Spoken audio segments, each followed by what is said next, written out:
শুকরিয়া আদায় করতে জানে না, সে আল্লাহর শুকরিয়া আদায় করতে পারে না। আজকে আলোচনার বিষয় আপনারা শুনেছেন যে ফেরকাবন্দির পরিণাম। ফেরকাবন্দি তথা দলাদলি, যেটা ইসলামে অত্যন্ত নেক্কারজনক একটি অন্যায়। নেক কাম সেই না, নেককার যেটা হলো খারাপ কাজ, যেটা হলো একটা অন্যায়, যেটা হলো একটা নিষিদ্ধ কাজ। আল্লাহ রাব্বুল আলামিন যেটা নিন্দা করেছেন, নিষেধ করেছেন, প্রিয় নবী মুহাম্মদ রাসূলুল্লাহ সাল্লাল্লাহু আলাইহি ওয়াসাল্লাম কঠোর নিষেধাজ্ঞা জারি করে গিয়েছেন। সূরা আল ইমরানে ওই 100 আয়াত পার হলেই দেখবেন আল্লাহ রাব্বুল আলামিন কিভাবে বলেছেন, ওয়ালা তাকুনু কাল্লাযিনা তাফাররাকু ওয়াখতালাফু মিন বাদি মা জাআতহুমুল বায়িনাত মিন বাদি মা জাআহুমুল বায়িনাত ওয়া উলাইকা লাহুম আযাবুন আযীম। তোমরা তাদের মতো হইও না যারা শতদা বিচ্ছিন্ন হয়েছে এবং তাদের কাছে সুস্পষ্ট হেদায়েত আসার পর তারা মতানৈক্য করেছে, তাদের জন্য রয়েছে মহা শাস্তি। ইন্না লিল্লাহি ওয়া ইন্না ইলাইহি রাজিউন। তাহলে মুসলমান হলাম শাস্তি থেকে বাঁচার জন্য, ইসলাম ধর্ম গ্রহণ করলাম শাস্তি থেকে রক্ষা পাওয়ার জন্য, আর এখানে ওই ডিভাইড কে মেনে নেওয়ার কারণে আমরা আল্লাহর শাস্তির সম্মুখীন হব, বিভক্তিকে মেনে নেওয়ার কারণে আমরা শাস্তির সম্মুখীন হব, এবং দুনিয়াতেও আমরা খেসারত ভুগবো, ক্ষতিতে পড়ব। এক মুসলমান ভাই আরেক মুসলমানকে ভাই বলে জানতে পারবো না, আখ্যায়িত করতে পারবো না, সম্বোধন করতে পারবো না, এ তো মহা মুসিবত। তো সেই জন্য আসুন আমরা এই মতানৈক্য এবং দলাদলি, ফেরকাবন্দি, এটার ইসলামে কি অবস্থান রয়েছে সেটা নিয়ে আলোচনা করবো। আল্লাহ রাব্বুল আলামিন কোরআন কারীমের মধ্যে ইরশাদ করেছেন, ওয়ামিম্মান খালাকনা উম্মাতুন ইয়াহদুনা বিল হাক্কি ওয়া বিহি ইয়াদিলুন। সূরা আরাফের 181 নম্বর আয়াত, যে আমি যাদেরকে সৃষ্টি করেছি তাদের মধ্যে একটি জাতি তথা একটি গ্রুপ, একটি দল, জনসমষ্টি রয়েছে যারা হকের পথ ধরে চলে এবং হকের পথ অনুসরণ করে, হকের অনুসন্ধান নেয় এবং হকের নির্দেশনা গ্রহণ করে, এরই মাধ্যমে তারা ফয়সালা দেয়। হকের কথা যখন আসলো তখন একের কথাও আসলো, এবং উম্মাহ গ্রুপ, দল, কিন্তু একটি দল। আল্লাহু আকবার। এখান থেকে আমরা বুঝতে পারি হকের সাথে ঐক্য অতপ্রেত ভাবে জড়িত। যেমন ঐক্যের সাথে, ঐক্যটা যদি আমাদের মূলনীতিকে কেন্দ্র করে হয় কোরআন ও সুন্নাহ, তবে সেখানে আপনার হকটাও নিশ্চিত। আল্লাহু আকবার, বলেন আলহামদুলিল্লাহ। সবসময় মনে রাখবেন দুটি জিনিস একটার সাথে আরেকটা লাগানো আছে, হকের সাথে ঐক্য আর ঐক্যের সাথে হক।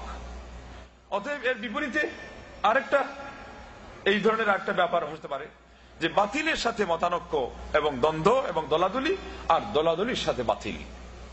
মনে থাকবো তো ইনশাআল্লাহ। হকের সাথে ঐক্য, বিশেষ করে যদি, আর ঐক্যের সাথে হক অবশ্যই থাকবে যদি এই ঐক্যটা হয় ইসলামের প্রাথমিক যুগের, সোনালী যুগের নবী সাল্লাল্লাহু আলাইহি ওয়াসাল্লাম যে আদর্শে সাহাবায়ে কেরামদেরকে রেখে গিয়েছিলেন তার সাথে, তাইলে অবশ্যই আল্লাহ পাক আপনার মাঝে হককে রেখেই দিবেন।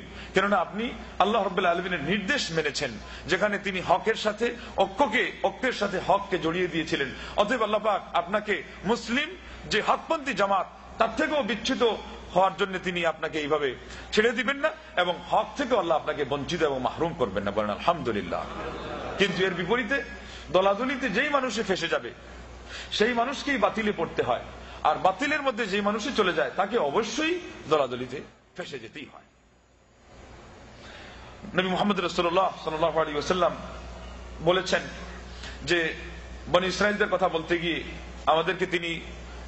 আমাদেরকে ভবিষ্যৎবাণী করেছেন, সতর্ক করতে গিয়ে, যে ইহুদরা 71 দলে বিভক্ত হলো, খ্রিস্টানরা 72 দলে বিভক্ত হলো, আমার উম্মত 73 দলে বিভক্ত হবে, তাদের সবাই জাহান্নামে যাবে, একটি মাত্র দল জান্নাতি থাকবে। সাহাবাগণ জিজ্ঞেস করলেন অধীর আগ্রহে, তারা কারা? নবী সাল্লাল্লাহু আলাইহি ওয়াসাল্লাম বলে দিলেন, আজকের দিনে আমি এবং আমার সাহাবাগণ যে আদর্শের উপর অটল আছি, ওই আদর্শের উপর যারা কিয়ামতের আগ পর্যন্ত অটল থাকবে তারাই জান্নাতি হবে। আর এর বিপরীতে যারা এই আদর্শচ্যুত হবে এবং দলাদলির মাধ্যমে তারা বিভক্ত হয়ে যাবে, এদের থেকে দূরে সরে যাবে, এদেরকে আলাদা করে তারা অন্য কোন দলে তারা সেখানে দলবদ্ধ হবে, তারা সবাই জাহান্নামী হয়ে যাবে। বলেন ইন্না লিল্লাহি ওয়া ইন্না ইলাইহি রাজিউন। তবে আমরা বুঝতে পারলাম যে আয়াত এবং হাদিস আমাদেরকে নির্দেশ করছে যে ফেরকাবন্দি থেকে বাঁচার একমাত্র উপায় হলো ঐক্যবদ্ধ হয়ে থাকা, এবং ঐক্যবদ্ধ হয়ে থাকার ইস্যু হলো হক। হকটা আছে কুলিল হাক্কুম মির রাব্বিকুম, বলে দাও যে হক আসে তোমাদের প্রতিপালকের পক্ষ থেকে, আল্লাহর পক্ষ থেকে হক আসে। আল্লাহু আকবার। আর সেই হকটা বাস্তবায়ন করে দেখিয়ে দিয়েছেন নবী মুহাম্মদ রাসূলুল্লাহ সাল্লাল্লাহু আলাইহি ওয়াসাল্লাম তার সাহাবায়ে আমাদেরকে সঙ্গে নিয়ে, এবং তাদের পরবর্তী তাবেঈন এবং তবে তাবেঈনরা নিরঙ্কুশ ভাবে সেই হকটা তারা পালন করে গিয়েছেন। হকের আদর্শের উপর তারা তাদের জীবনকে গড়ে গিয়েছেন, এবং সাহাবাদের দল, সম্পূর্ণ সাহাবাদের দল এক বৈঠকে না হলেও সার্বিকভাবে সবাই কিন্তু জান্নাতের সুসংবাদ পেয়ে দুনিয়া থেকে তারা বিদায় নিয়েছেন। মানে আলহামদুলিল্লাহ। অতএব আমরাও যদি সাহাবাদের ওই আদর্শ ধরে চলতে পারি, ইনশাআল্লাহ আল্লাহর জাতের উপর আশা রাখতে পারি আমরা, এবং আশা করে আমরা বলতে পারি আল্লাহ পাক আমাদেরকেও জান্নাতের পথিক এবং জান্নাতের অধিবাসী বানাবেন। কি বলেন, আশা রাখতে পারি কি পারি না? ইনশাআল্লাহ। আল্লাহর কাছে আমরা এই দোয়া করি যে আল্লাহ তুমি আমাদেরকে তৌফিক দাও, এবং তুমি আমাদেরকে তৌফিক দাও এবং সেই সাথে জান্নাতীও বানাও, বলেন আল্লাহুম্মা আমিন। এবং আজকে যারা এই আলোচনায় অংশ নিয়েছেন এবং যারা পরবর্তী পর্যায়ে আলোচনা শুনবেন, তাদের সবার মনের ভিতরে হে আল্লাহ তুমি হকের একটি আকর্ষণ সৃষ্টি করে দাও। এই হকের চুম্বক আকর্ষণে তারা যেন সেখানে এসে হকের মোহনা এসে, হকের ছত্রছায়া এসে, ইসলামের প্রকৃত ইসলামের সুশীতল ছায়া তুলে এসে তারা দুনিয়াতে ঐক্যবদ্ধভাবে মুসলিম মিল্লাতের যে হকপন্থী দল আছে তাদের সঙ্গ দিয়ে তারা যেন তোমার দিনের কাজ, তোমার সঠিক ঈমান এবং সঠিক আকীদা পোষণ করে, এবং সুন্নতি তরিকা অনুযায়ী আমল করে, এবং তোমার ইচ্ছা অনুযায়ী তাদের আখলাককে সুসজ্জিত করে, তাদের চরিত্রকে সুন্দর করে, আল্লাহ তারা নিজেরাও যেন জান্নাতি হয়ে যেতে পারে। অন্যান্য মুসলমান ভাইদেরকেও যারা আজকে ইসলামের দাবি করেও অন্যদিকে চলে গেছেন, বহু দূরে চলে গেছেন, অথচ তারা জান্নাতের এই যে সুবাদে তারা আজকে আকৃষ্ট হচ্ছেন না, অন্যদেরকেও তারা যেন আকৃষ্ট করতে পারেন। আল্লাহ সেই তৌফিক দেন, বলুন আল্লাহুম্মা আমিন। আরো একটা আয়াত ভূমিকাতে না বললেই নয়। কাল কিয়ামতের দিন একদল মানুষের চেহারা সমুজ্জ্বল হবে এবং সাদা হবে, আর একদল মানুষের চেহারা কালো হয়ে যাবে। তাদের ব্যাখ্যাতে ইবনে আব্বাস রাদিয়াল্লাহু আনহু বলেছেন,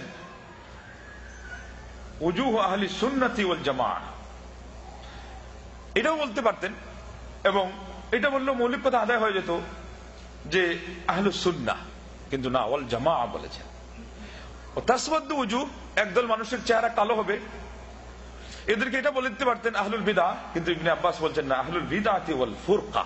আল্লাহু আকবার। তাফসীর ইবনে কাসির খুলে দেখেন, বলছেন ইয়াউমা তাবিয়াদু উজুহুন ওয়া তাসওয়াদু উজুহ। আল্লাহ পাক বলেছেন, ওই যেটা একটু আগে পড়েছিলাম আয়াত সূরা আলে ইমরানের, ওইটারই একটু পরে মহান রব্বুল আলামিন বললেন যে একদল মানুষের চেহারা সমুজ্জ্বল হবে, সাদা হবে, আরেকদলের কালো হবে। ইবনে আব্বাস রাদিয়াল্লাহু আনহু বললেন, যাদের চেহারা সাদা হবে তারা আহলুস সুন্নাহ, নবী সাল্লাল্লাহু আলাইহি ওয়াসাল্লামের সুন্নতির অনুসারী, সুন্নতি পথের পথিক।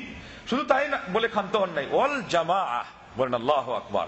এবং মুসলিম জামাতের যারা হকপন্থী দল তাদেরও সঙ্গী, বলেন আল্লাহু আকবার। ঠিক যাদের চেহারা কালো হবে আহলুল বিদআহ, এটা বললেও হয়ে যায়, বেদাতপন্থীদের চেহারা কালো হবে। এর আগে শিরিকপন্থীদের, কুফুরপন্থীদের, নেফাকপন্থীদের, জিন্দিকদের, মুরতাদদের চেহারা তো কালো হবেই হবে।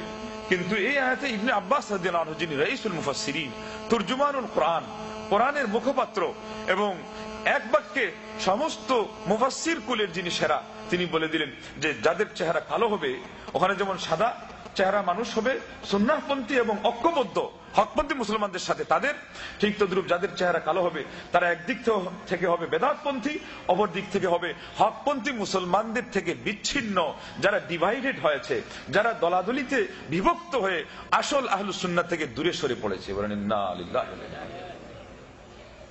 তবে আমাদেরকে সাবধান থাকতে হবে কিভাবে মানুষ দূরে সরে যায়, কিভাবে মানুষ বিভক্ত হয়ে যায় যখন ইসলামের যে সরল সোজা যে আদর্শ আছে সেটা থেকে তারা দূরে সরে যায়।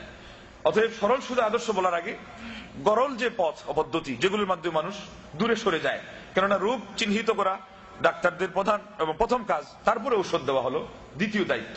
তাইলে আজকে আমরা সেই জিনিসগুলো ইঙ্গিতে বলবো, সংক্ষেপে বলবো কিভাবে মানুষ বিভ্রান্ত হয়। নবী মুহাম্মদ রাসূলুল্লাহ সাল্লাল্লাহু আলাইহি ওয়াসাল্লাম দুনিয়া থেকে চলে গেলেন, সারা জীবনের ত্যাগ দিয়ে সাহাবায়ে কেরামদেরকে একই দলভুক্ত, একই জামাতভুক্ত রেখে এবং হকের উপর অটল রেখে, কিন্তু জানেন যে অনেক কিছু হবে। ভবিষ্যৎবাণী তার মুখ নিঃসৃত অনেক কথা বের হয়েছে।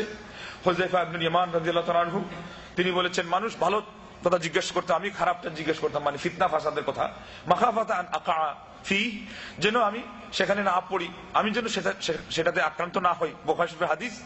তো আল্লাহ নবী সাল্লাল্লাহু আলাইহি ওয়াসাল্লাম আমাকে বলে দিতেন, সাবধান হওয়ার কথা বলতেন। এবং ওই হাদিসে যে সাবধান হওয়ার কথা বলেছেন, এটা হলো খারিজি ফিতনা থেকে সাবধান হওয়ার কথা বলেছেন, যাকে এক বাক্যে আমরা বলতে পারি মুসলিম মিল্লাতের হকপন্থীদের আদর্শ থেকে বেরিয়ে পড়া একটা দল।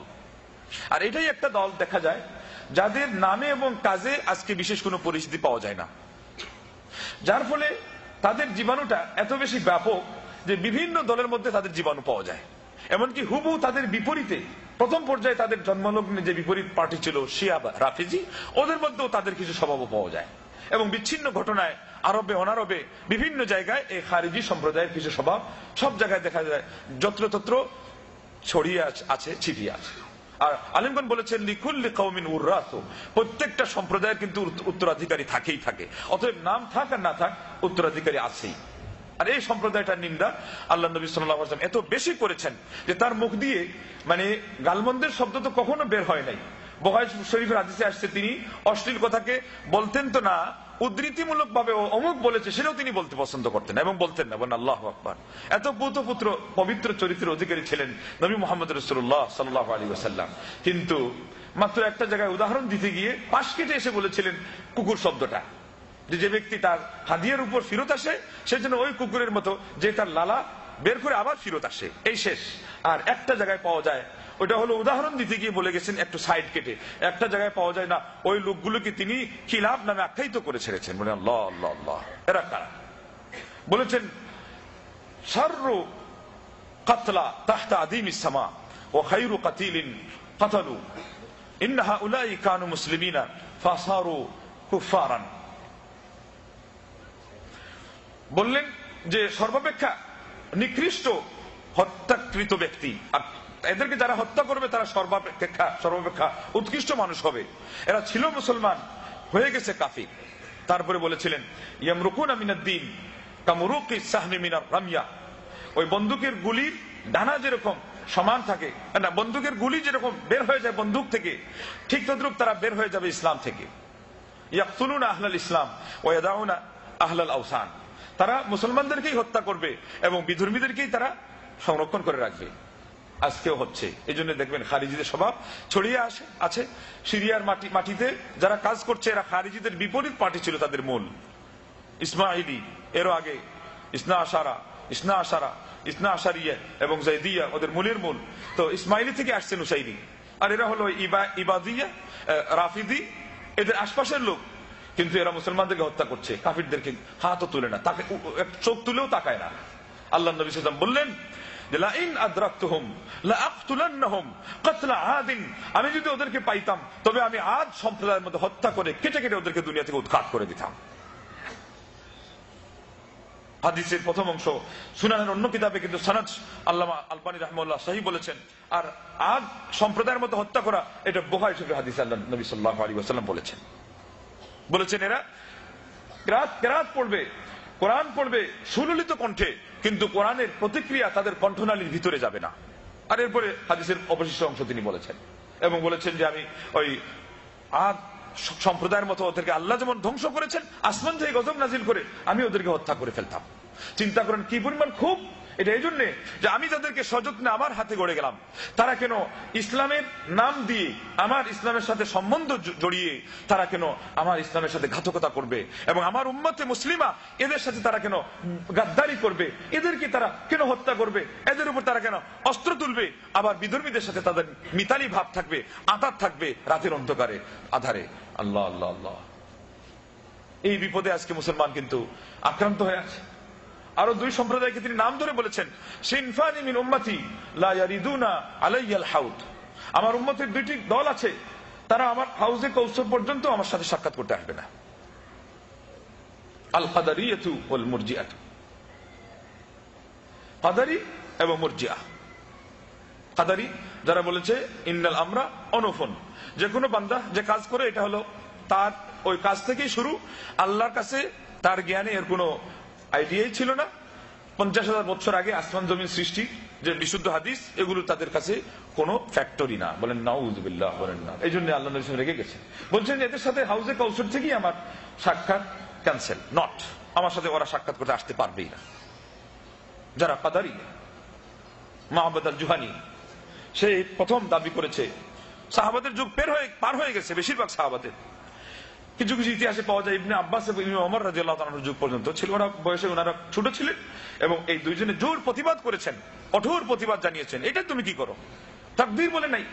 হাদিসে এসেছে, বিশুদ্ধ হাদিস, লা ইয়াবলুগুল আবদু হাকিকাতাল ঈমান হাত্তা ইয়ালামা আন্নামা আসাবাহু লাম ইয়াকুন লিয়াখতিআহু ওয়া আন্নামা আখতাআহু লাম ইয়াকুন লিয়ুসিবা। তাকদীরের ভালো মন্দ, সংক্ষেপে আমি অনেক কথাই বলবো, তাকদীরের ভালো মন্দ এই সম্পর্কে যে একেবারে কঠিন ভাবে বিশ্বাস না করবে, সে আস্থা সহকারে বিশ্বাস না করবে, সে ইমানের হাকিকত পর্যন্ত বুঝতে পারবে না। আল্লাহু আকবার।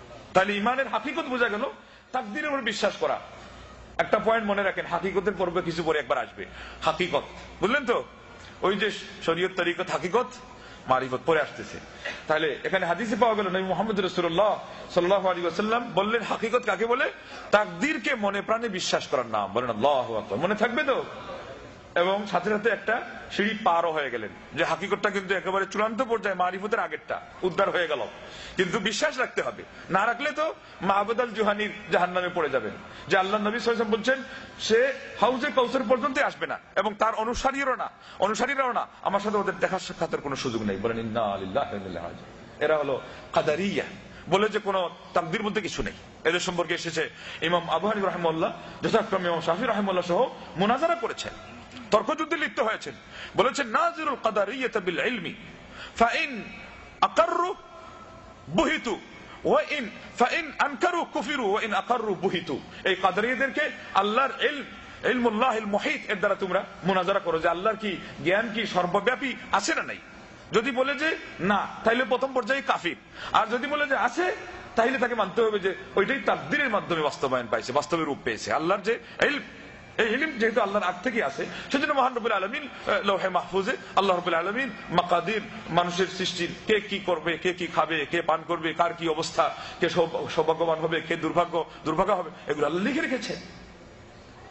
কিন্তু এই কাদারিয়াদের সাথে আবার কি হয়েছে, মুসলিম মিল্লাতের সাথে দেখেন বিধর্মীদের যুগ সাজর আছে। সৌসন নামক একজন মানুষ, সে খ্রিস্টান ছিল মূলত, সে মুসলমান নাম দিয়ে ইসলামে এসে গেল। এসে এই মাহবুদ আল জুহানির সাথে তাল মিলালো, বললো যে হ্যাঁ আসলে ওইটাই ঠিক, যে ওই তাকদীর বলতে কোনো জিনিস নাই। এখান থেকে বুঝতে পারা যায় যে কোনো মানুষ যদি কোনো মানে স্লোগান তুলে, তার সাথে কিছু দালাল যদি জুটে যায়, এমন অবস্থায় তার যে সেই আদর্শ, এটা খুব দ্রুত ছড়িয়ে যেতে পারে। এই দালাল জুটে যাওয়ার কারণে এই সুসান বহু দ্রুততার সাথে এই তার কাদারিয়ার যে আকীদা বিশ্বাস, এটা হলো ওই তাহাবিদের যুগ থেকে সে ছড়াতে শুরু করলো। এটা কিন্তু প্রথম ডিভাইডেডের দুর্ঘটনা মুসলিম ইতিহাসে, এবং এটা হলো দেখা যায় একদিক থেকে সবচেয়ে বেশি জঘন্য প্রকৃতির, যে নবী সাল্লাল্লাহু আলাইহি ওয়াসাল্লামের সাথে সাক্ষাৎ করার অনুমতি নেই। দ্বিতীয় গ্রুপ হলো মুরজিয়া। এখানে একটা মুরজিয়া আছে, মুরজিয়াতুল ফুকাহা বলা হয়, যারা শুধুমাত্র নামমাত্র আমলটাকে ইমানের সংজ্ঞাতে আনেন না। কিন্তু এখানে যেটা উদ্দেশ্য, এরা তারা নয়, এটা হলো যে এরা বলে ঈমান আনার পরে আর বান্দা যতই পাপ করুক ওই কোনো ক্ষতির কারণ না, ঈমান আনার পরে যতই পাপ করুক কোনো ক্ষতি করবে না, আর পুণ্য যেটা করবে এটাই তার কিছু অগ্রসর করে দিবে না। মানে ঈমানটাই মূল, ওই মুখের স্বীকৃতি আর মনের বিশ্বাস, এটা কি যথেষ্ট নাকি না? কোরআন এবং সুন্নাহ অসংখ্য অগণিত আয়াত এবং হাদিস আছে যেখানে বোঝা যায় যে আমলগুলো ঈমানের ভিতরে শামিল। গোল ভাবে মুদ্রা কথায় তো শামিলই শামিল, গনে গনে অনেক আমল শামিল। আল্লাহ নবী সাল্লাল্লাহু আলাইহি ওয়াসাল্লাম বলেছেন, আতাদরুনা মাল ঈমান, তোমরা কি জানো ঈমান কি? এরপরে দেখা যায় আরকানুল ইসলাম বলে দিয়েছেন। আরকানুল ইসলামের প্রথমটাই শুধু ঈমানের সাথে সম্পৃক্ত, বাকি চারটেই হলো নামাজ, রোজা, হজ, যাকাত, সবই কি আমলের সাথে সম্পৃক্ত। আবার বুখারী শরীফের হাদিসে বলেছেন, আল ঈমানু বিদ'উন ওয়া সাবউনা শুবা, 70-এর ঊর্ধ্বে শাখা, এটা ঈমানকে কেন্দ্র করে তিনি বলেছেন। প্রথম ওইটাই হলো শুধু ঈমান যাকে আমরা বলি, বাকি 70-এর ঊর্ধ্বে কমপক্ষে 73 হতে হবে, একটা বাদ দিলে কমপক্ষে 72টা, সব হলো আমল। তাহলে নবী মুহাম্মদ রাসূলুল্লাহ সাল্লাল্লাহু আলাইহি ওয়াসাল্লাম আমলকে ঈমান নামে আখ্যায়িত করেছেন। আল্লাহ পাক বলেছেন, ওমা কানা আল্লাহু লিইয়ুদিয়া ঈমানাকুম, মুফাসসিরগণ বলেছেন এখানে ঈমানের অর্থ হলো আই সালাতাকুম, নামাজ। অতএব আল্লাহ পাক নামাজকে ঈমান নামে আখ্যায়িত করেছেন, তাইলে বোঝা গেল আমল এর ভিতরে অন্তর্ভুক্ত। এই জঘন্য অপরাধের কারণে তারা বিভ্রান্ত হয়েছে এবং আমলের প্রতি তাদের যথেষ্ট অবহেলা এসে গেছে, যার ফলে মানুষ এক পর্যায়ে গিয়ে দেখা যায় আমল না করলে শেষ পর্যন্ত কি হবে, ইমানও কিন্তু থাকবে না। কেননা ইমানের গাছের শিকড়ে রস সঞ্চার হয় আমলের ভিত্তিতে। ওয়াইদা তুলিয়াত আলাইহিম আয়াতুহু যাদাতহুম ঈমানা, আল্লাহ বললেন না যে কোরআনের আয়াত তিলাওয়াত করা হলে তাদের ঈমান বৃদ্ধি পায়। ইন্নামাল মুমিনুন আল্লাযীনা ইযা যুকিরাল্লাহু ওয়াজিলাত কুলুবুহুম وَإِذَا تُلِيَتْ عَلَيْهِمْ آيَاتُهُ زَادَتْهُمْ إِيمَانًا وَعَلَى رَبِّهِمْ يَتَوَكَّلُونَ। আল্লাহ পাক বললেন যে মুমিন হলো তারাই যাদের সামনে আল্লাহর কথা উল্লেখ করা হলে, আল্লাহর স্মরণ তাদের সামনে উপস্থিত হলে ওয়াজিলাত কুলুবুহুম, তাদের অন্তর প্রকম্পিত হয়, অন্তর কেঁপে ওঠে। আর আল্লাহর আয়াত নিদর্শনগুলো তাদের সামনে বর্ণনা করা হলে, তিলাওয়াত করা হলে তাদের ঈমান বৃদ্ধি পায়। বলেন আল্লাহু আকবার। তাইলে আমলের মাধ্যমে ঈমান বৃদ্ধি পায়, পরিষ্কার দলিল। এভাবে অনেক দলিল আছে। তো অতএব এই দুই দলের মারাত্মক ধরনের শাস্তির কথা আমরা হাদিসে পেয়ে গেলাম। তৃতীয় দলের কথা শেষ শব্দে আসছে উলাইকা কিলাবু আহলিন নার। ওইটা দিয়ে ভূমিকা শুরু করেছিলাম যে ওই খাওয়ারিজদেরকে যারা বেরিয়ে পড়ে আদর্শ থেকে, যাদের আমল দেখলে আল্লাহ নবী সাথে বলছে তোমাদের আমলকে হালকা মনে করবে, এত তাদের পরেশগারিতা, খুশু খুজু, কিন্তু আল্লাহ নবী সাল্লাল্লাহু আলাইহি ওয়াসাল্লাম বলছেন এরা হলো জাহান্নামীদেরও কুকুর। ইন্না লিল্লাহি ওয়া ইন্না ইলাইহি রাজিউন। এরা কিন্তু নামে মুসলমান, নামধারী মুসলমান। এরা অনেক জায়গায় যে ছড়িয়ে আছে তার প্রমাণও আছে, আজকেও আছে বিভিন্ন নামে। অনেক সময় নাম বলবে না, কিছু উদাহরণ ওই অনেক সময় হয়তো পরে ভুলে যাব। মক্কা শরীফ মক্কার পাশে থাকে, কাবাগরের পাশে থাকে, কিন্তু কাবাগরে নামাজ পড়ে না। জানেন এরা কেমন মুসলমান? দেখতে ইচ্ছা করে মনে হয় আপনাদের নাকি? বলে হায় হায়, এটা কোন মুসলমান? সে ইমাম সুদাইসের পিছনে তার ইক্তেদা করতে মন চায় না। অভিযোগ আছে ওনার পিছনে সুদখোর ঘুষখোর সবাই ইক্তেদা করে, আমিও কি ইক্তেদা করুমনি? আমি কি এরকম পচা মুসলমান নাকি? বলেন নাউযুবিল্লাহ। উনি ভ্যারাইটিস মুসলমান না, কিন্তু উনি হলেন বিহারিং মুসলমান। ঘুরে যাবে, ফিরে যাবে ওই যেখান থেকে আসছিল, গুমরাহি থেকে। ইন্না লিল্লাহি ওয়া ইন্না ইলাইহি রাজিউন। টুপি মাথায় দিবে না, এই মাথা খুলে রাখবে, এটাকে মনে করবে এটা পরেশগার, মানে অমান্য করা। ইসলামের যেন আদব আখলাক, শিষ্টাচারিতা, কোরআনের আয়াত এবং হাদিস এর মধ্যে যেন কোনো বুঝার কোনো জিনিস নেই। একেবারে আক্ষরিক ভাবে তাকে এসে বলে দিতে হবে যে টুপি মাথায় দাও, তাইলে উনি টুপি মাথায় দিবে, আর নাইলে দিবে না। এখন এই বেওকুফকে বলেন যে তোমাকে কে বলেছে যে হারামের মসজিদে নামাজ পড়বা না? কোথায় আছে? কোন আয়াতে আছে? মানে পদে পদে ধরা খেতে হবে। অথচ শয়তান কিভাবে মানুষকে ধোঁকা দেয়, শয়তান কিভাবে মানুষকে ধোঁকা দেয়। দেখবেন দাড়ি অনেক লম্বা আছে, টুপি মাথায় দেওয়াকে নাজায়েজ মনে করে। এবং আলেম সমাজ যে জিনিসকে তারা ইসলামের ভিতরে মনে করে, তারা এটাকে বাইরে মনে করে। আপনার যে কোনো মানুষের ঘরে দাওয়াত খেতে যাবে না, অথচ ইসলামের মাসআলা হলো আপনি একজন মানুষের ঘরে যদি আগ থেকে না জানেন যে তার 100 ইনকাম হারাম অথবা বেশিরভাগ হারাম, তাহলে ওই তার মানে চোখে অঙ্গুলি দিয়ে মানুষের সামনে গিয়ে আপনি বলবেন না, এই মিয়া তোমার এই ইনকাম টিনকাম কি রকম, কয় পয়সা হালাল কয় পয়সা হারাম, আমার যে সারা দুনিয়ার এত বড় পরেশগারের যে দাওয়াত দিছো, আগে ক তোমার ইনকাম কি পরিমাণ হারাম কি পরিমাণ হালাল। এটা আলিমগণ বলছেন প্রশ্ন করাই তার জন্য বৈধ নয়। বলেন আল্লাহু আকবার। কিন্তু এই পরেশগারদের কাছে প্রশ্ন করার আগে সে যাবেই না, আর যদি যায় তাহলে প্রশ্ন করেই ছাড়বে। আপনি যত বড় মানে প্রিয় এবং উন্নত মানের খাদ্য তৈরি করেন না কেন, এই পরেশগারি তার কোনো মূল্য আছে? এটা লেগে গেছে ওইটার সাথে। এই জন্য তারা হয়তো বলবে আপনাকে খারিজি নাই তো, বলে না স্বভাব আছে। যদি এইভাবে যদি আপনি মাসআলা না নিতে যান, তাহলে তো আজকের যুগের হিরোইন, আফিং, অনেক মদ আছে, এটাকে হারামই বলতে পারবেন না। কেননা ওখানে হলো কারণে কারণ খাইছে, কারণ খাইবা কি দিয়া, যেই কারণে সেই কারণ দেওয়া ছাড়িয়া কুল্লু মুসকিরিন হারামুন। আল্লাহ নবী সাল্লাল্লাহু আলাইহি ওয়াসাল্লাম বলছেন প্রত্যেক নেশাজাত দ্রব্যই হলো হারাম। অতএব তোমার হিরোইনে যদি নেশা থাকে সেও হারাম হবে, তোমার বিরোইনে যদি নেশা থাকে সেও হারাম হবে। তুমি অন্য নামে ভিন্ন নামে সেটাকে যদি লেবেল দিয়ে ঢাকা দিতে চাও, ওখানে যদি নেশাজাত বস্তু থাকে তাহলে সে অবশ্যই হারাম হবে, এবং সে জর্দা হলেও হারাম হবে, সে তামাক হলেও হারাম হবে। কথা ঠিক না বেঠিক? অতএব এই স্বভাব যার মধ্যেই পাওয়া যাবে তার মধ্যেই সেই জিনিসটা আসে বর্তাবে। এমন পরেশগার চিন্তা করে এবং আলিমদেরকে তুচ্ছতাচ্ছিল্য করে, কিছুই না, বিন বাজ এরা কিছুই না। এমনকি এদের ভিতরের গোপন কথা খুঁজ নিলে দেখবেন এরা এই সমস্ত আলিমদেরকে বরং কাফির জানে। বলে নাউযুবিল্লাহ। একটু পরে আসবে, যে যত বাতিলপন্থী, যে যত বেশি বাতিলের মধ্যে ডুবা, তার ফতোয়াটা তত বেশি হকপন্থীদের ক্ষেত্রে আরো কড়া, মানে বিপরীত। যত বড় হকপন্থী আপনি হবেন, তত বড় বাতিলপন্থীর কাছে আপনি তত দ্রুত এবং তত বড় কাফির। আসবে, একটু পরে আসবে।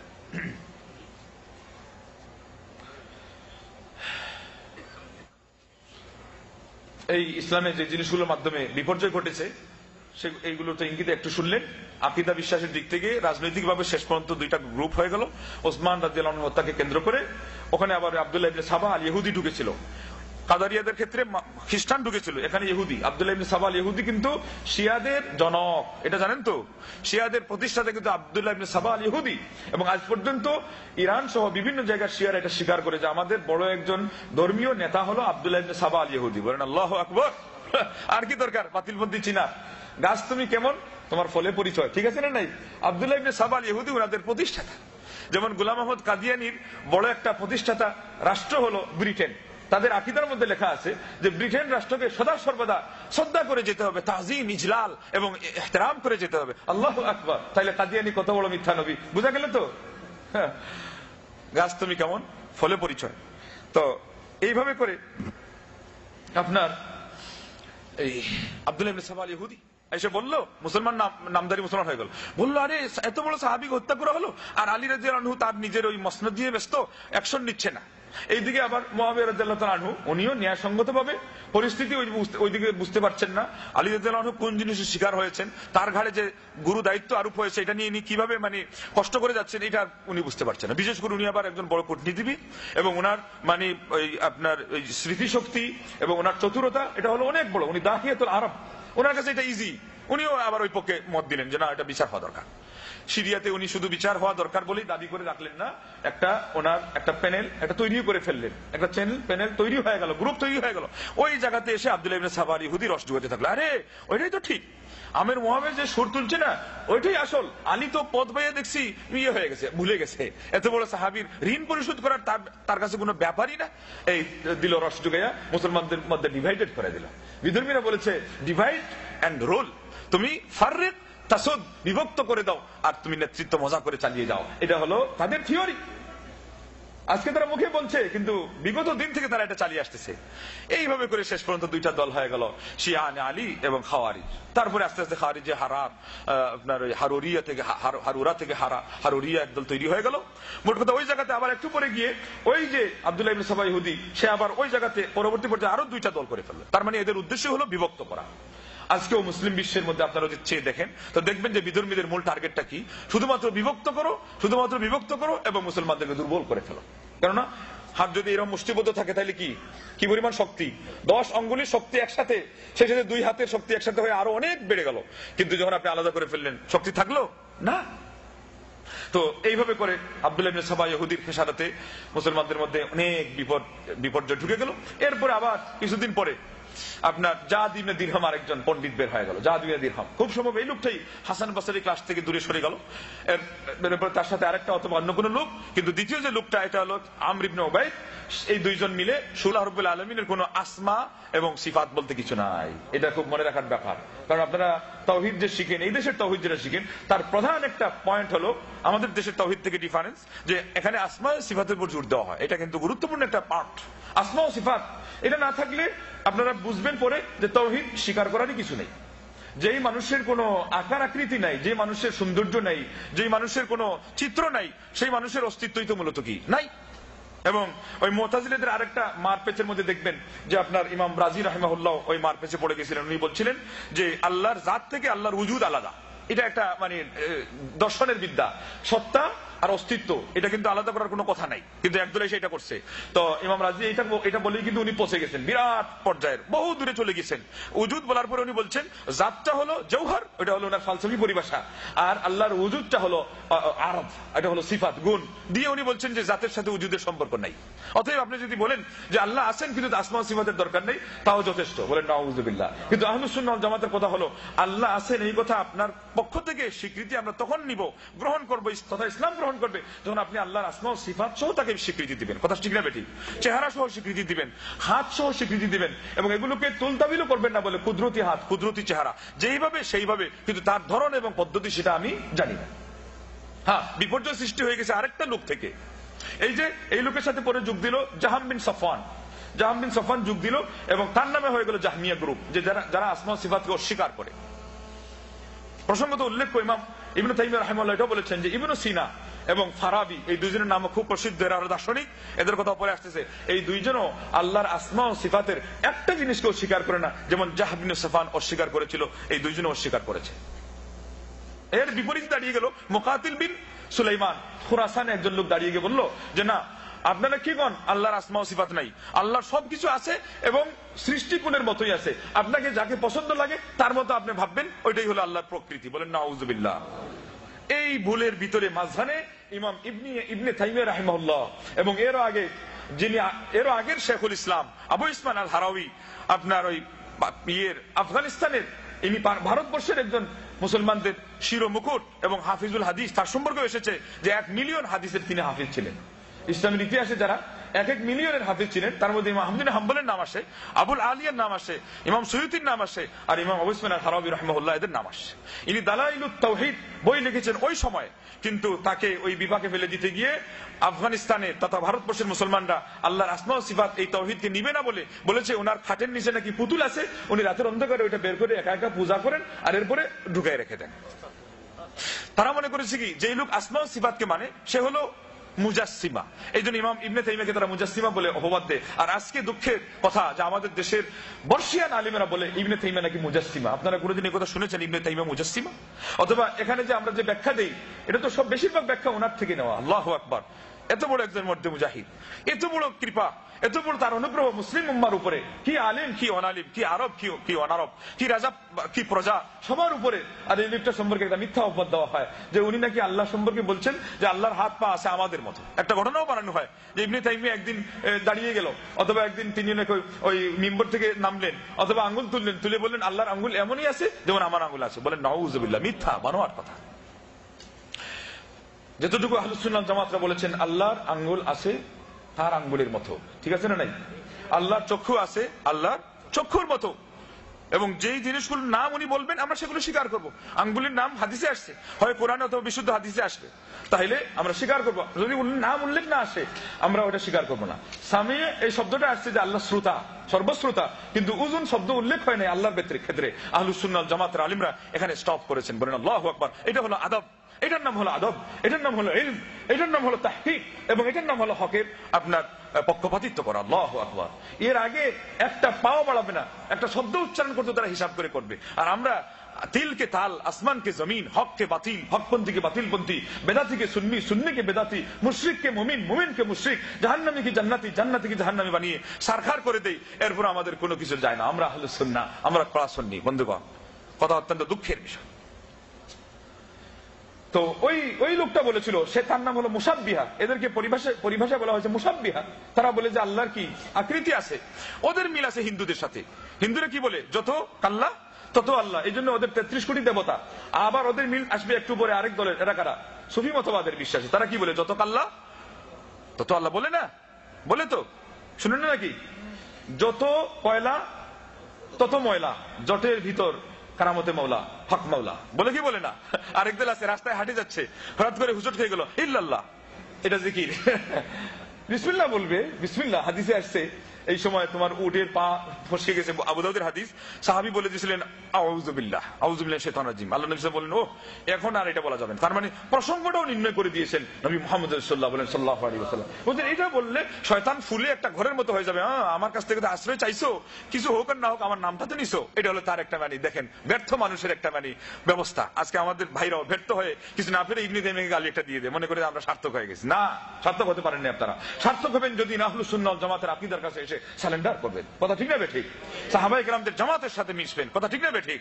ইমাম আওজাই রাহিমাহুল্লাহ ইজমা বলেছেন কুননা নাকুলু ওয়াস সাহাবাতু ইয়াকুলুন ইন্নাল্লাহা ফাওকা আরশিহি বাইনুন আন খালকিহি।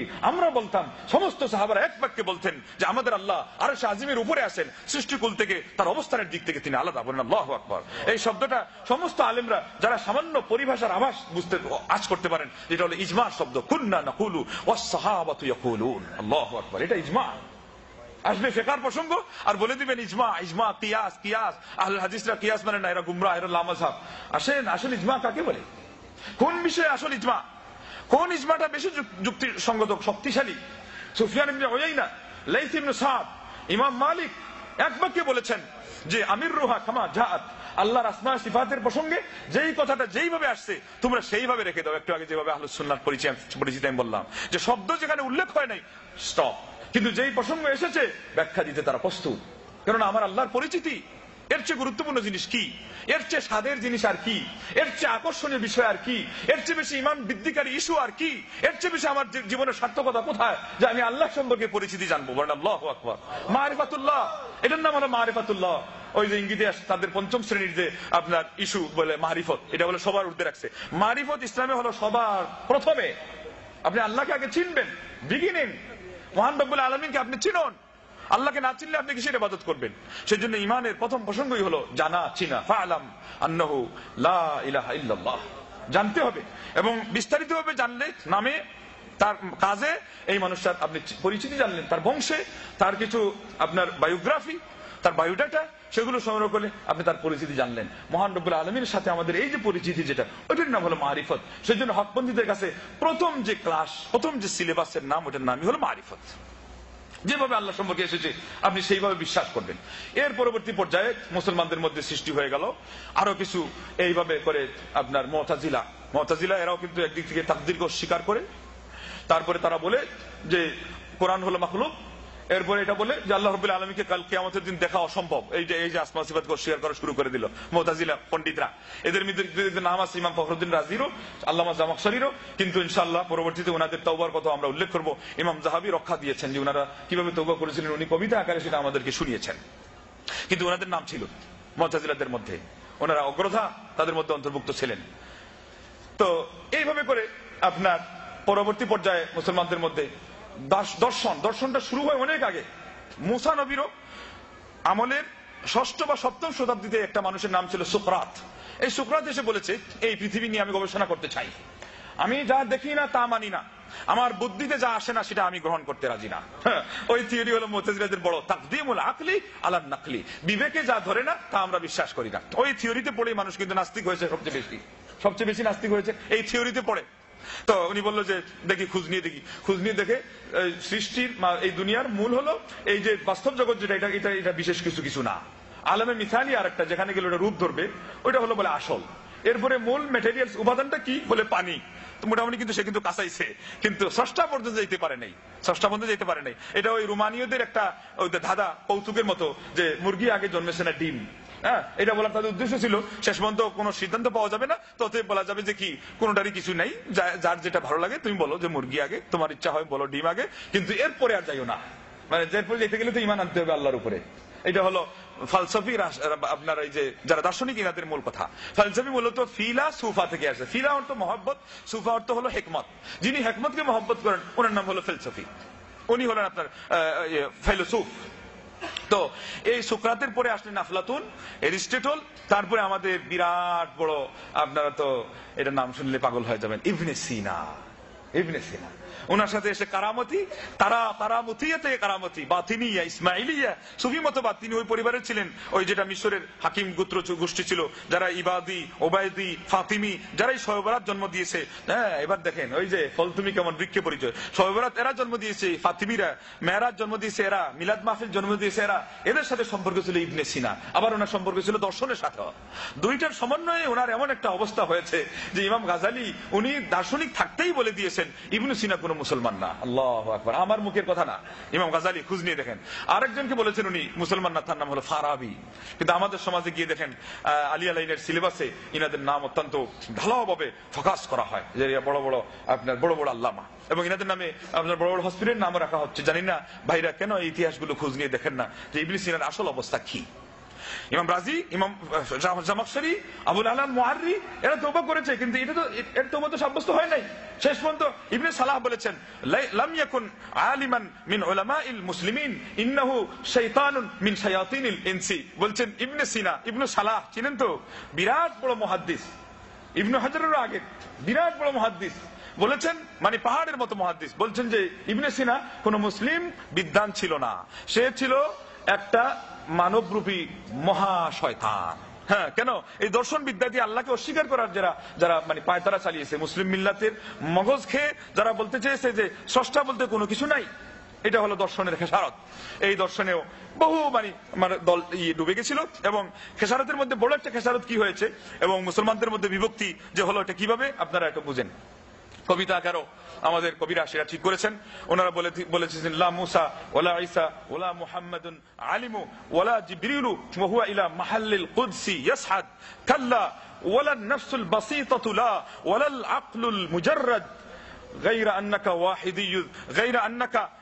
أنك واحدي الذات سرمد فلتخسأ الحكماء من حرم له الأفلاك سجد من أنت يا أرسطو ومن أفلاط قبلك يا مبلد।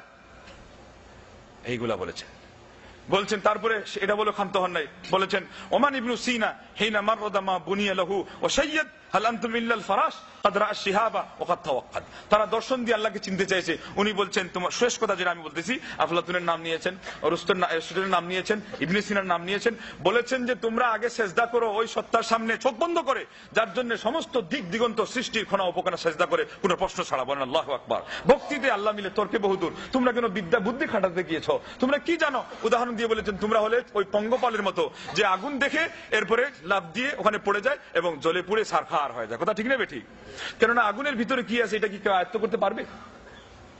একজন পঙ্গপাল একটা ইয়ে কি সেটা সহ্য করতে পারবে? তাহলে তার দূরে সরে থাকা দরকার ছিল, শুধু মানা দরকার ছিল এটা আগুন না। ওই ওর মতো করে আমরা দেখতে গেছি, এত সুন্দর চকচক করছে দেখি, এটা মনে হয় সোনা।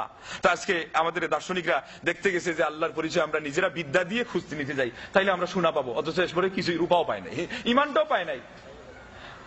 কথা এসে গেল আমাদের প্রসঙ্গ, যে যত বড় বাতিল তার ফতোয়া তত বড়। আশারীরা পর্যন্ত এবং মুতাজিলার পর্যন্ত, মনে রাখেন আশারী মুতাজিলার নাম আপনারা খুব সহজে শুনে থাকবেন। আমাদের দেশের সিলেবাসে শারহ আকাইদ নাসাফিয়া তাফতাজানি, আল্লামা তাফতাজানি পড়া হয়। আশারী অথবা মাতুরিদি এই অবস্থা খুব কাছাকাছি, খুব পাশাপাশি, শেষে গিয়ে সামান্য ব্যবধান হয়েছে। আর মুতাজিলা তো অনেকেই আছে, মুতাজিলাকে কত শ্রদ্ধার চোখে আমাদের আলিমরা দেখেন। ইবনে তাইমিয়াকে গালি দাও, ইবনুল কাইয়িমকে গালি দাও, এমনকি ইবনে হাজারকেও গালি দাও, আর ইমাম জামাখশরীকে খুব দোয়া দাও। ওনারা কিন্তু তওবার খবর নেন নাই, তওবার খবর ছাড়াই, যে জানেন যে উনি জামাখশরী বড় মুতাজিলি আলিম ছিলেন। খলিফা মামুনুর রশিদের সময়ে এই মুতাসিম এবং মামুনুর রশিদের সময়ে এদের সরগরম হয়েছে, ওনারা এই জন্যই দোয়া দেন আমাদের আলিমরা। কিন্তু শুনেন ফতোয়াটা ওনারা আপনাদের উপর কি দিয়েছেন, যদি আপনারা আহলুস সুন্নাহ হয়ে থাকেন। আশারীরা এবং মুতাজিলিরা এক বাক্যে বলেছে, কেউ যদি বিবেক বুদ্ধি খাটিয়ে আল্লাহর পরিচিতি অর্জন না করতে যায় তাহলে তারা হলো কাফির। বলেন নাউযুবিল্লাহ। আপনারা কি আল্লাহকে বিবেক বুদ্ধি খাটিয়ে উদ্ধার করেছেন নাকি না কোরআন সুন্নাহর দলিল শুনে উদ্ধার করেছেন? নবী মুহাম্মদ রাসূলুল্লাহ সাল্লাল্লাহু আলাইহি ওয়াসাল্লামের দাওয়াত শুনে অন্ধভাবে বিশ্বাস করেছেন কি করেন নাই? আমানতু বিল্লাহি ওয়া মালাইকাতিহি ওয়া কুতুবিহি ওয়া রাসূলিহি ওয়াল ইয়াউমিল আখির ওয়াল কদরি খাইরিহি ওয়া শাররিহি মিনাল্লাহি তাআলা। আল্লাহু আকবার। এই সবগুলো কথা কি ঈমানের মৌলিক কথা, কিন্তু না দেখে বিশ্বাস করেছি। বলেন আল্লাহু আকবার। এটাই তো আমাদের ঈমানের মূল পুঁজি। কিন্তু ওরা বলছে না, দেখে শুনে বিবেক দিয়ে তলিয়ে যদি পাওয়া যায় আল্লাহ আছেন তাহলে তো মানা যাবে, নাইলে মানা বলে যাবে না। বলেন নাউযুবিল্লাহ। আর যে এই কাজ না করে সে এক বাক্যে কাফির। এইরকম একটা পণ্ডিত আসছিল, ইউরোপ পড়ে আসছে, পড়ে আসার পরে বলছে যে আমি তো বিরাট পণ্ডিত হয়ে আসছি, এখন আর মুসলমান থাকা সম্ভব হচ্ছে না, আমার ওই পণ্ডিতগিরি আমাকে ধাক্কে বের করে দিচ্ছে। বলে তাই নাকি বাবা, এটা কেমন কথা? বলে না, আমার বিদ্যা বুদ্ধি তো বেড়ে গেছে যে আপনারা যদি আমাকে অকাট্য দলিল দিয়ে না বুঝাইতে পারেন আল্লাহ আছেন, না দেখাইতে পারেন, আর ইমানে থাকবো না। ইসলাম টিসলাম এগুলো হলো সব গল্প, এগুলো হলো আপনার পুরানো গল্প। বলে নাউযুবিল্লাহ। এগুলো বলে কাহিনী, আসাতিরুল আউয়ালিন, এগুলো বানানো গল্প। বলে নাউযুবিল্লাহ। নিয়ে গেল তৎকালীন যুগের বড় একজন শ্রেষ্ঠ আলিমের কাছে। মৌলানা সাহেবের কাছে যাওয়ার পরেই উনি বিসমিল্লাহ বলে একটা থাপ্পড় লাগাই দিলেন তার গালের মধ্যে। বললো আমার 3টা প্রশ্ন আছে, এর উত্তর যে আলিম দিতে পারবেন আমি তাইলে ইসলামে থাকবো। একটা হলো যে আল্লাহকে দেখাই দিতে হবে, আরেকটা হলো শয়তান ও আগুনের তৈরি, আর জাহান্নামা আগুনের আল্লাহ কিভাবে থাকে জাহান্নামে মানে দিবেন, ঠিক আছে না নাই? আর একটা হলো তাহলে আল্লাহকে দেখাই দেওয়া, আরেকটা হলো শয়তান আগুনের তৈরি, আবার জাহান্নামা আগুনের কিভাবে আল্লাহ ইয়ে করেন আপনার শাস্তি দিবেন। আর এইভাবে করে আরেকটা প্রশ্ন করছিল, একটু পরে আসবে, কথায় কথা এসে যাবে। তো সে আলিম করলেন কি, তাকে একটা থাপ্পড় লাগাই দিলেন খুব জোরে। থাপ্পড় লাগানোর পরে উনি বললো আপনি কি আমার উপরে রেগে গেছেন? বলে না, রাগি নাই, এটা তোমার উত্তর দিয়েছি। বলে কিভাবে উত্তর দিলেন, আগে আমাকে ব্যাখ্যা দিয়ে বুঝাই দেন।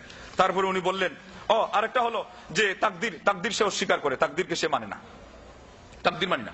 তো উনি বললেন এই যে থাপ্পড়টা খাইলা, এই থাপ্পড়ের মধ্যে কি তুমি ব্যথা পাইছো?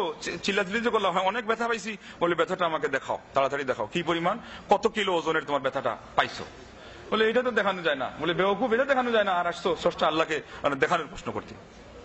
হ্যাঁ আচ্ছা, গত রাত যে তুমি এই প্রশ্নগুলো রেডি করছিলা, তখন কি জানতা যে আমার কাছে আসলে থাপ্পড় খাওয়া লাগবে উত্তর শোনার আগে? বলে না, তা তো জানতাম না। তো কিভাবে তুমি তাকদীরকে অস্বীকার করো? এই জিনিসটা যিনি জানেন তার নাম হলো আল্লাহ, তাকে মানতে হবে না দেখি, তার তাকদীরের উপর আপত্তি করা যাবে না। বলে আমি যে তোমাকে থাপ্পড় মারছি হাত দিয়ে, হাতটা কিসের তৈরি? মাটির। বলে হ্যাঁ। তোমার যে গালে বসাইলাম, গালটা কিসের? বলে মাটির। তো মাটির তৈরি হাতের ব্যথা মাটির তৈরি গালে যদি লাগে, তাহলে আগুনের তৈরি শয়তানের গায়ে আগুন, যে জাহান্নাম আগুনের তৈরি, তার কষ্ট লাগবে। বলেন যে সারেন্ডার করলাম হুজুর। আল্লাহু আকবার। এইভাবে ইমাম শাফি রাহিমাহুল্লাহর কাছে আসলো একজন নাস্তিক। উনি বললেন তুৎফল দেখেছো? বলে দেখেছি। বলে তুৎফল যদি হরিণ ভক্ষণ করে তাহলে আপনার মৃগনামি বের হয়, মেশকে আম্বর বের হয়। সেই তুৎফল যদি আবার ওই মধুপোকা পান করে তাহলে পরে সেখান থেকে মৌমাছি মধু আহরণ করতে পারে। এই তুৎফল যদি আবার আরেকটা প্রাণীর কথা বললেন, সে ভক্ষণ করে তাহলে পরে আরেকটা জিনিস হয়। আবার এই তুৎফল যদি সাধারণ যে কোনো প্রাণী ভক্ষণ করে তাহলে এটা মল হয়ে বেরিয়ে যায়।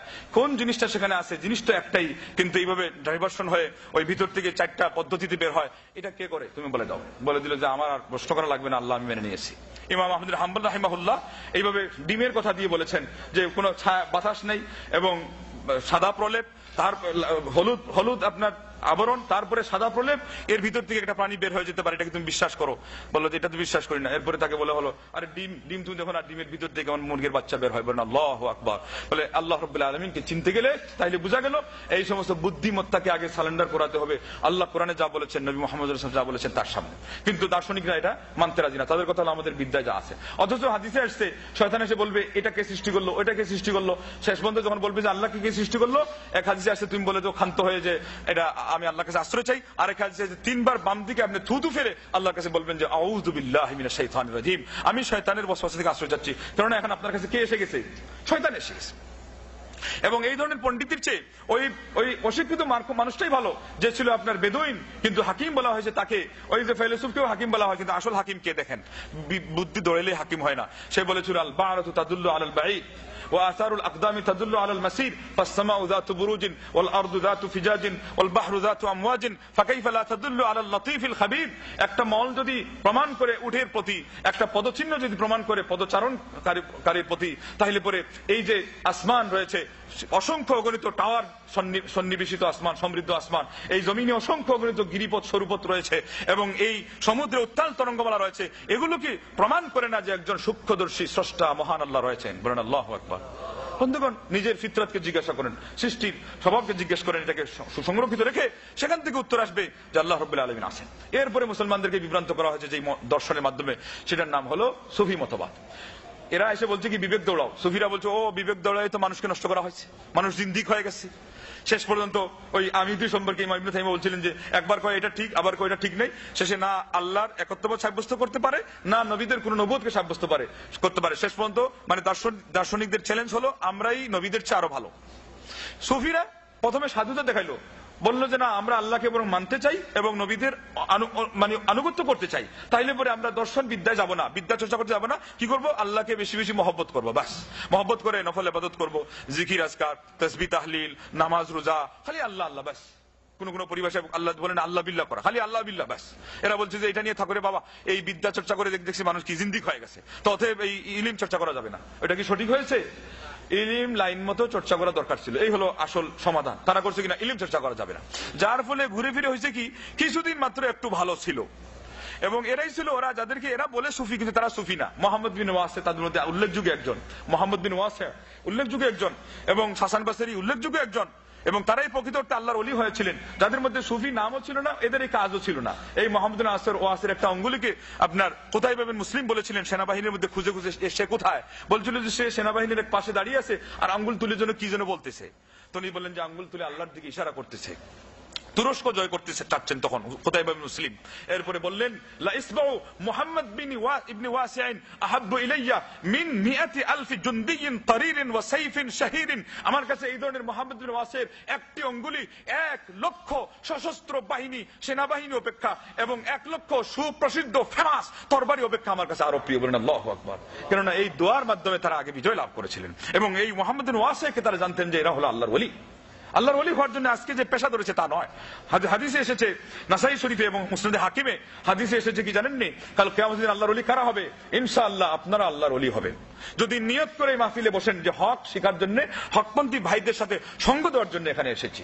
হাদিসে এসেছে কাল কিয়ামতের দিন গম্বুজ তৈরি করা হবে এবং গম্বুজ তৈরি করা হবে জ্যোতির, নূর, আল্লাহর দেওয়া বিশেষ নূর, তাও জান্নাতি নূর।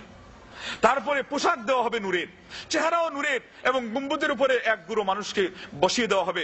নবীরা পর্যন্ত এখানে স্থান পাচ্ছেন না, বরং ঈর্ষা করছেন আর বলছেন যে আল্লাহ এরা কারা? শেষ পর্যন্ত খোঁজ নিয়ে দেখেন এরা ওই সমস্ত লোক, হুমুল মুতাওয়াদ্দুনা ফিয়া মুতাহাব্বুনা ফিয়া মুতাজালিসুনা ফিয়া মুতাজাবিরুনা ফিয়া। আল্লাহ বলে দিলেন এরা আমার উদ্দেশ্যে একসাথে বসে, আমার উদ্দেশ্যে একসাথে সাক্ষাৎ করে, একজন আরেকজনের সাথে মিট করে, আমার উদ্দেশ্যে একজন আরেকজনকে তারা ভালোবাসতো। এই হকপন্থী মুসলমান এবং একতাবদ্ধ ঐক্যবদ্ধ মুসলমান, এদের জন্য আমি আল্লাহ বিশেষ পুরস্কার রাখছি। বলেন আল্লাহু আকবার। ঘটনা এখানে শেষ নয়, হাদিসে এসেছে এরপর আল্লাহ নবী বলছেন ইকরাউ ইন শি'তুম, যে আলা ইন্না আউলিয়া আল্লাহ লা খাউফুন আলাইহিম ওয়া লা হুম ইয়াহজানুন আল্লাযীনা আমানু ওয়া কানু ইয়াত্তাকুন। এদের সম্পর্কে বলা হয়েছে তাদের কোনো চিন্তা থাকবে না, এবং তাদের আরেকটা পুরস্কার হলো সমস্ত মানুষ চিন্তাগ্রস্ত থাকবে। এরা যেহেতু গম্বুজে বসেই আছে, টাওয়ার মানে টাওয়ারের উপর বসে আছে, তাহলে পরে এদের চিন্তা আবার কিসের? এই জন্য এরাই হলো চিন্তা মুক্ত থাকবে যারা আল্লাহর উদ্দেশ্যে, হকের উদ্দেশ্যে যারা একমত হয়ে তারা একজন ভাই আরেকজন ভাইকে মহব্বত করতে পারেন। আল্লাহু আকবার। কি এখন পর্যন্ত কি মনে ঘৃণা নিয়ে আসছেন? বলে আলজুবাইল দাওয়াত সেন্টারের মোতাবেক কি যেন কয় একটু শুনে দেখি, পছন্দ হইলে মানলাম আর না হইলে গুল্লায়, ব্যাস কাপসা টাপসা খাইয়া এরপরে সালাম, আগামী বছর আবার মনে চাইলে যাবো আর নাইলে নাই। কি ভাই, আল্লাহর কসম এই সমস্ত মাহফিলের সাথে যদি এই ধারণা নিয়ে আসেন আপনি তো আল্লাহর ওলি হইতে পারলেন না। কেননা এখানে আলহামদুলিল্লাহ আমাদের কাল আল্লাহ কাল রাসূলুল্লাহ ছাড়া কোনো কথাই, এবং সালেফে সালিহিনদের ওলায়াত ছাড়া কোনো কথাই নাই। এখানে ওই ওলায়াত নাই, ও মাঝখানে আরেকটা বাদ পড়ে গেছে, শিয়াদের ওলায়াত। বলছে ওলায়াতুনা ওলায়াতুল্লাহ লাম ইউবাস নাবিয়্যুন ইল্লা বিহা। শিয়ারা বলছে আমাদের ওলায়াত যেটা, এটা সরাসরি আল্লাহর দেওয়া ওলায়াত, কোন নবী পর্যন্ত এই ওলায়াতের করিডোর মানে না ছুঁয়ে তার দুনিয়াতে আসার সুযোগ নেই। এরা হলো শিয়া। বলেন নাউযুবিল্লাহ। মনে করবেন আপনারা বোধহয় শিয়ারা খুব মারাত্মক মানে অপরাধী।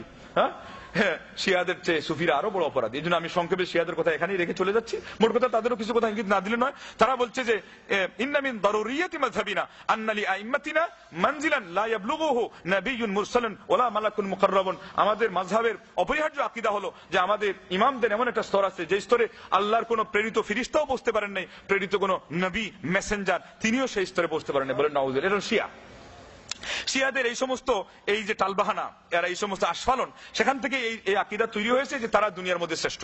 যেমন ইহুদিরা মনে করছে আমরা নাহনু আবনাউল্লাহ ওয়া হিব্বাহু, আমরা ফিলিস্তিনি মুসলমানদেরকে কেটে মেরে জবাই করে ছিঁড়ে ফেড়ে আবাল বনিতা শিশু যা করি এটা আমাদের হক আছে।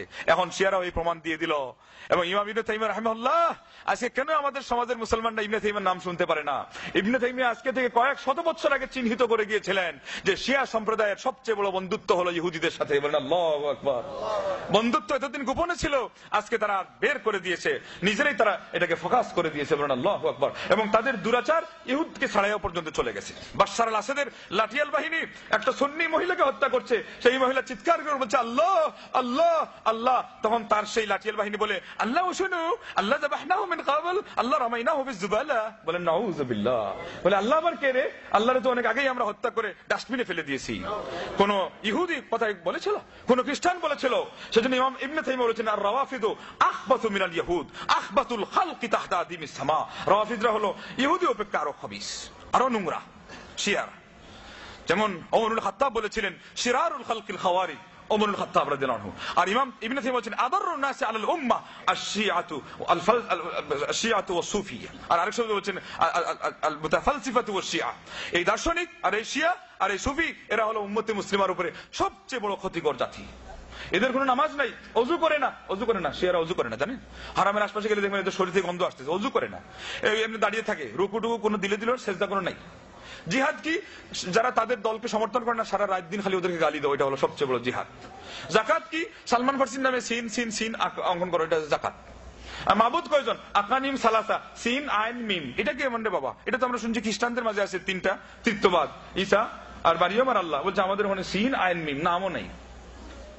মানে অক্ষর, সিন দিয়ে কি সালমান ফার্সি, আইন দিয়ে কি আলী, মোহাম্মদ দিয়ে কি বলে, মিম দিয়ে কি বলে মোহাম্মদ, এগুলো বলে তাদের আল্লাহ, বলে নাউজুবিল্লাহ। এটা হলো তারা শাসন করতেছে এখন শরিয়াতে। আল্লাহর কাছে দোয়া করেন তো কোনদিন আজিলায়, এরা মনে সন্দেহ রেখে দোয়া করবেন না, এরা হলো না মানে ইসলামের সাথে সম্বন্ধিত কিন্তু ইসলামের জন্য আরো বেশি ক্ষতিকর, অরিজিনাল কাফিরদের অপেক্ষা আরো বেশি ক্ষতিকর। এদেরকে চিহ্নিত করে গেছেন ইমাম ইবনে তাইমিয়া অনেক আগে। আমাদের মুসলমান আজকে সারেন্ডার করা দরকার ছিল যে বাবারা সারা বিশ্বের আলিমরা মিলে তো এই পরিমাণ নিরীক্ষণ করতে পারে নাই যে পরিমাণ ইমাম ইবনে তাইমিয়া রাহিমাহুল্লাহ নিরীক্ষণ করেছেন ওদের কথা। বলছেন যে এরা হলো সবচেয়ে নিকৃষ্ট। আর হজে এসে সুন্নি মুসলমানদেরকে পেশাব পান করায় কে? কোন ইহুদি মহিলা পান করেছে? কিন্তু শিয়া মহিলা পেশাব পান করেছে সুন্নি মুসলমানকে। কোন বিধর্মী তার মেয়েদেরকে দিয়ে চাইলে আপনার চরিত্র নষ্ট করতেছে, মিডিয়া ছেড়ে দিছে, আপনার খারাপ হলে হন অসুবিধা নাই। কিন্তু শিয়ারা করছে কি, আমাদের মেয়ের সাথে মোতা বিয়ে করলে 500 শহীদের সব। ইমাম মাহদি, ইমাম খোমেনি, তাদের কাছে তো মাহদির চেয়ে আরো বড়, বুঝলেন তো। শিয়া মহিলার সাথে মোতা বিয়ে করলে 500 শহীদের সব। আল্লাহু আকবার, দেখছেন অবস্থা, সব হয়েও গেল, আবার 500 শহীদের সব, জান্নাতও পেয়ে গেলেন। নাউজুবিল্লাহ, বলেন নাউজুবিল্লাহ। এর চেয়ে নোংরা ধর্ম আছে? এর চেয়ে নোংরা আদর্শ আছে? তো যাই হোক, ওখান থেকে কিন্তু ডাইভার্সন হয়ে সুফি মতবাদ আসছে। এরা কম বলে নাই, বলছে খুদনা বাহরান ওয়াকাফাল আম্বিয়া আলা সাহিলিহি, আমরা এমন সমুদ্রে ডুব দিয়েছি যে সমুদ্রের সৈকতে নবীরা দাঁড়িয়ে আছেন। ও ভাই, সমুদ্রে গেলাম আমরা কয়েকজন, একজন হঠাৎ করে এমন ডুব দিল যে কথাই নাই, বিসমিল্লাহ, আর 3-4 জন খালি দেখতেছে কে কাপুরুষ কে সাহসী, বীর পুরুষ কোনটা যে ডুব দিয়েছে। তো সুফিরা বলছে আমরা হলাম বীর পুরুষ, আর নবীরা বলে হা করে দেখতেছে আল্লাহ কি করি না করি কি যেন হয়, বলে নাউযুবিল্লাহ মিন যালিক। এই জন্য তারা ডুবে ডুবে পানি খায়। ওইটাকে নাম দিয়েছে শরীয়ত মারিফত, শরীয়ত তরিকত, হাকিকত মারিফত। কারণ ওখানে ডুব না দিলে ওদের গোপন জিনিসগুলো লুকানো যাবে না। আসেন, ইমাম ইবনে তাইমিয়া রাহিমাহুল্লাহ বলছিলেন ওই কথাই, প্রত্যেকটা বেদাতি মানুষ তার আসল রহস্য লুকাই রাখতে চায়। এই জন্য দেখেন সুফি মতবাদের আসল রহস্য এখনো প্রকাশ হয় না, ঠিক মতো এখনো প্রকাশ হয় নাই। দুই একটা প্রকাশ করেছে, যেটা হলো দেওয়ানবাগী খুব বেশি প্রকাশ করেছে। এর আগে চরমুনাই উনি তো হকপন্থী কয়, একটু প্রকাশ করতে গিয়ে আবার অনেক গোপন করে দিয়েছে। প্রশ্ন করা হয়েছে আপনার 6 লতিফা কই? অন্য তো 6 লতিফা আছে। কয় আরে আমার লতিফা আসলে গুনতে গেলে 6 লাখেরও ঊর্ধ্বে আছে বাবা, এত বলি টলি না। আসল কথা হচ্ছে ধোকা। তাহলে কি করে কি বলে, ওই জিকির করতে থাকো, একদিকে লাগলো ওই রকম আর কি। উনি পাকা কোনো খেকু না, তো ওই কয়েকটা বড়ই দিয়ে দিয়েছে, কিছু লবণ দিয়েছে, কিছু মরিচ, কিছু ধন্যবাদ খালি চাবাচ্ছে, ভর্তা বানানো হলো না। তো ওনার তরিকা হলো এরকম আর কি। এই জন্য অন্যরা 1 পীর মানে উনি কয় 2 পীর, বলে এটার কারণ কি আবার? কই যে ওই দুইজনের 2 হাতে ধরে একটু সহজে বস্তা পাচার করবে আর কি, ভারতের বর্ডার পার করে। বলে নাউযুবিল্লাহ মিন যালিক। দেওয়ানবাগী এসে বলছে কি, না 6 লতিফা ঠিকই আছে, বরং এই 6 লতিফার সাথে 6 কুশও আছে, 5টা আলমে খালকের, 5টা আলমে আমরেরও আছে। বলে নাউযুবিল্লাহ, এগুলো সব কি? এরপর একদিন দাঁড়িয়ে বলছে, বলে আল্লাহ নবী সাল্লাল্লাহু আলাইহি ওয়াসাল্লাম বলছেন আকওয়ালি আশ-শরিয়াতু আকওয়ালি ওয়াত তরিকাতু আফআলি ওয়াল হাকিকাতু আহওয়ালি ওয়াল মারিফাতু আসরারি। এটা বলে কালা রাসূলুল্লাহ সাল্লাল্লাহু আলাইহি ওয়াসাল্লাম। বলে নাউযুবিল্লাহ, এটা হলো ওর শয়তান বলছে। দেওয়ানবাগীর কি, দেওয়ানবাগী কি যে শয়তান গুমরাহ করেছে ওইটা বলছে শরীয়ত হলো আমার কথা, আর এই তরিকত হলো আমার কাজ, আর হাকিকত হলো আমার অবস্থা, আর মারিফত হলো আমার গোপন বেদ। বলেন নাউযুবিল্লাহ। এই গোপন বেদ আবার ওখানেও আছে, বেদে মারিফত ইয়াদে খুদা, গিয়ে দেখেন চরমুনাইতেও আছে, গোপন বেদ আছে। ওই গোপন বেদের কথা যখন জাগিয়ে ওঠে না, তখন মুরিদরা আর নিজেকে আটকায় রাখতে পারে না, পাগল হয়ে যায়, করে একটা চিৎকার করে। ওই সময় পানি টানি দিয়ে ওদেরকে মানে একটু ঠান্ডা মান্ডা করে রাখা লাগে, আর নাইলে উপায় নাই। মীর কাসিমপুরের পুরী তো কয়েই দিছে, বৈশাখ জিকির ভালো না, নাচ্চা ফাইল্লা করোরে জিকির, জাতি আল্লাহ খুশি হয়, মানে একটু লাভ দিলে বলে আল্লাহ খুশি হয়। বলে নাউযুবিল্লাহ। যত জাকি তত নেকি, তো এরা বলে যত লাভ তত জজবা, আর ততই বলে কামিল হয়ে যাবে। বলে নাউযুবিল্লাহ। তো এই হলো অবস্থা বন্ধুগণ। এরাও শেষ পর্যন্ত এমন কিছু বলছে জানেন তো, হাল্লাজ, মনসুর হাল্লাজ এখন বলছে কি, যে মনসুর হাল্লাজ বলছে যে নাহনু ইসনানি হালালনা বাদানান, আমি আর আল্লাহ দেখতে দুইজন আসলে এক হয়ে গেছি, আমি আর উনি, এটা ব্যাপার নাই। বলেন নাউযুবিল্লাহ।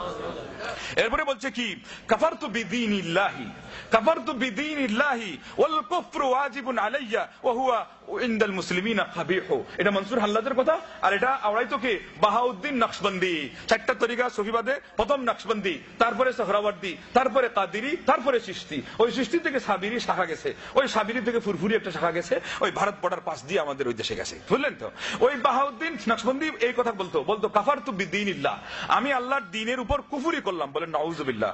এরপরে বলছে কি, ওয়াল কুফরু ওয়াজিবুন আলাইয়া, আল্লাহর দ্বীনকে নট করা, আল্লাহর দ্বীনকে অস্বীকার করা আমার মতো বাহাউদ্দিন নকশবন্দি এবং মনসুর হাল্লাজ প্রথমে যে এর প্রবক্তা, এটা হলো ফরজ ওয়াজিব, কুফরি করতেই হবে, তা না হলে আমার ইমানই ঠিক থাকে না।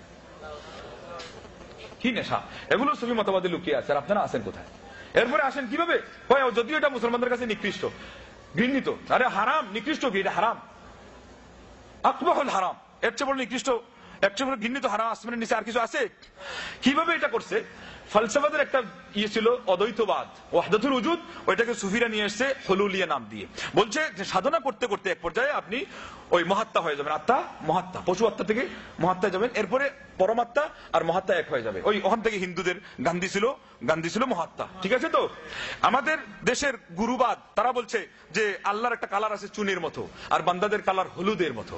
ওই সাধনা করতে করতে হলুদ গিয়ে যখন চুনে মিশে যাবে তখন তৃতীয় আরেকটা কালার ধরবে, এই কালারে আর কোনো ছুটাছুটি নাই, একটা আরেকটার সাথে এমন ভাবে জট লাগিয়ে যাবে আর বলে কোনো পার নাই, মানে একটা আরেকটা এক হয়ে গেছে, ওনার আলাদা করার সুযোগই নেই।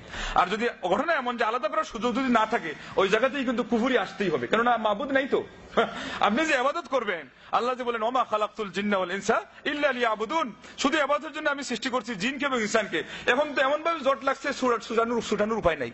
আল্লাহ রাসূল দুইজনে প্রেম করিল গোপনে, সেই প্রেমের খবর কয়জন জানে?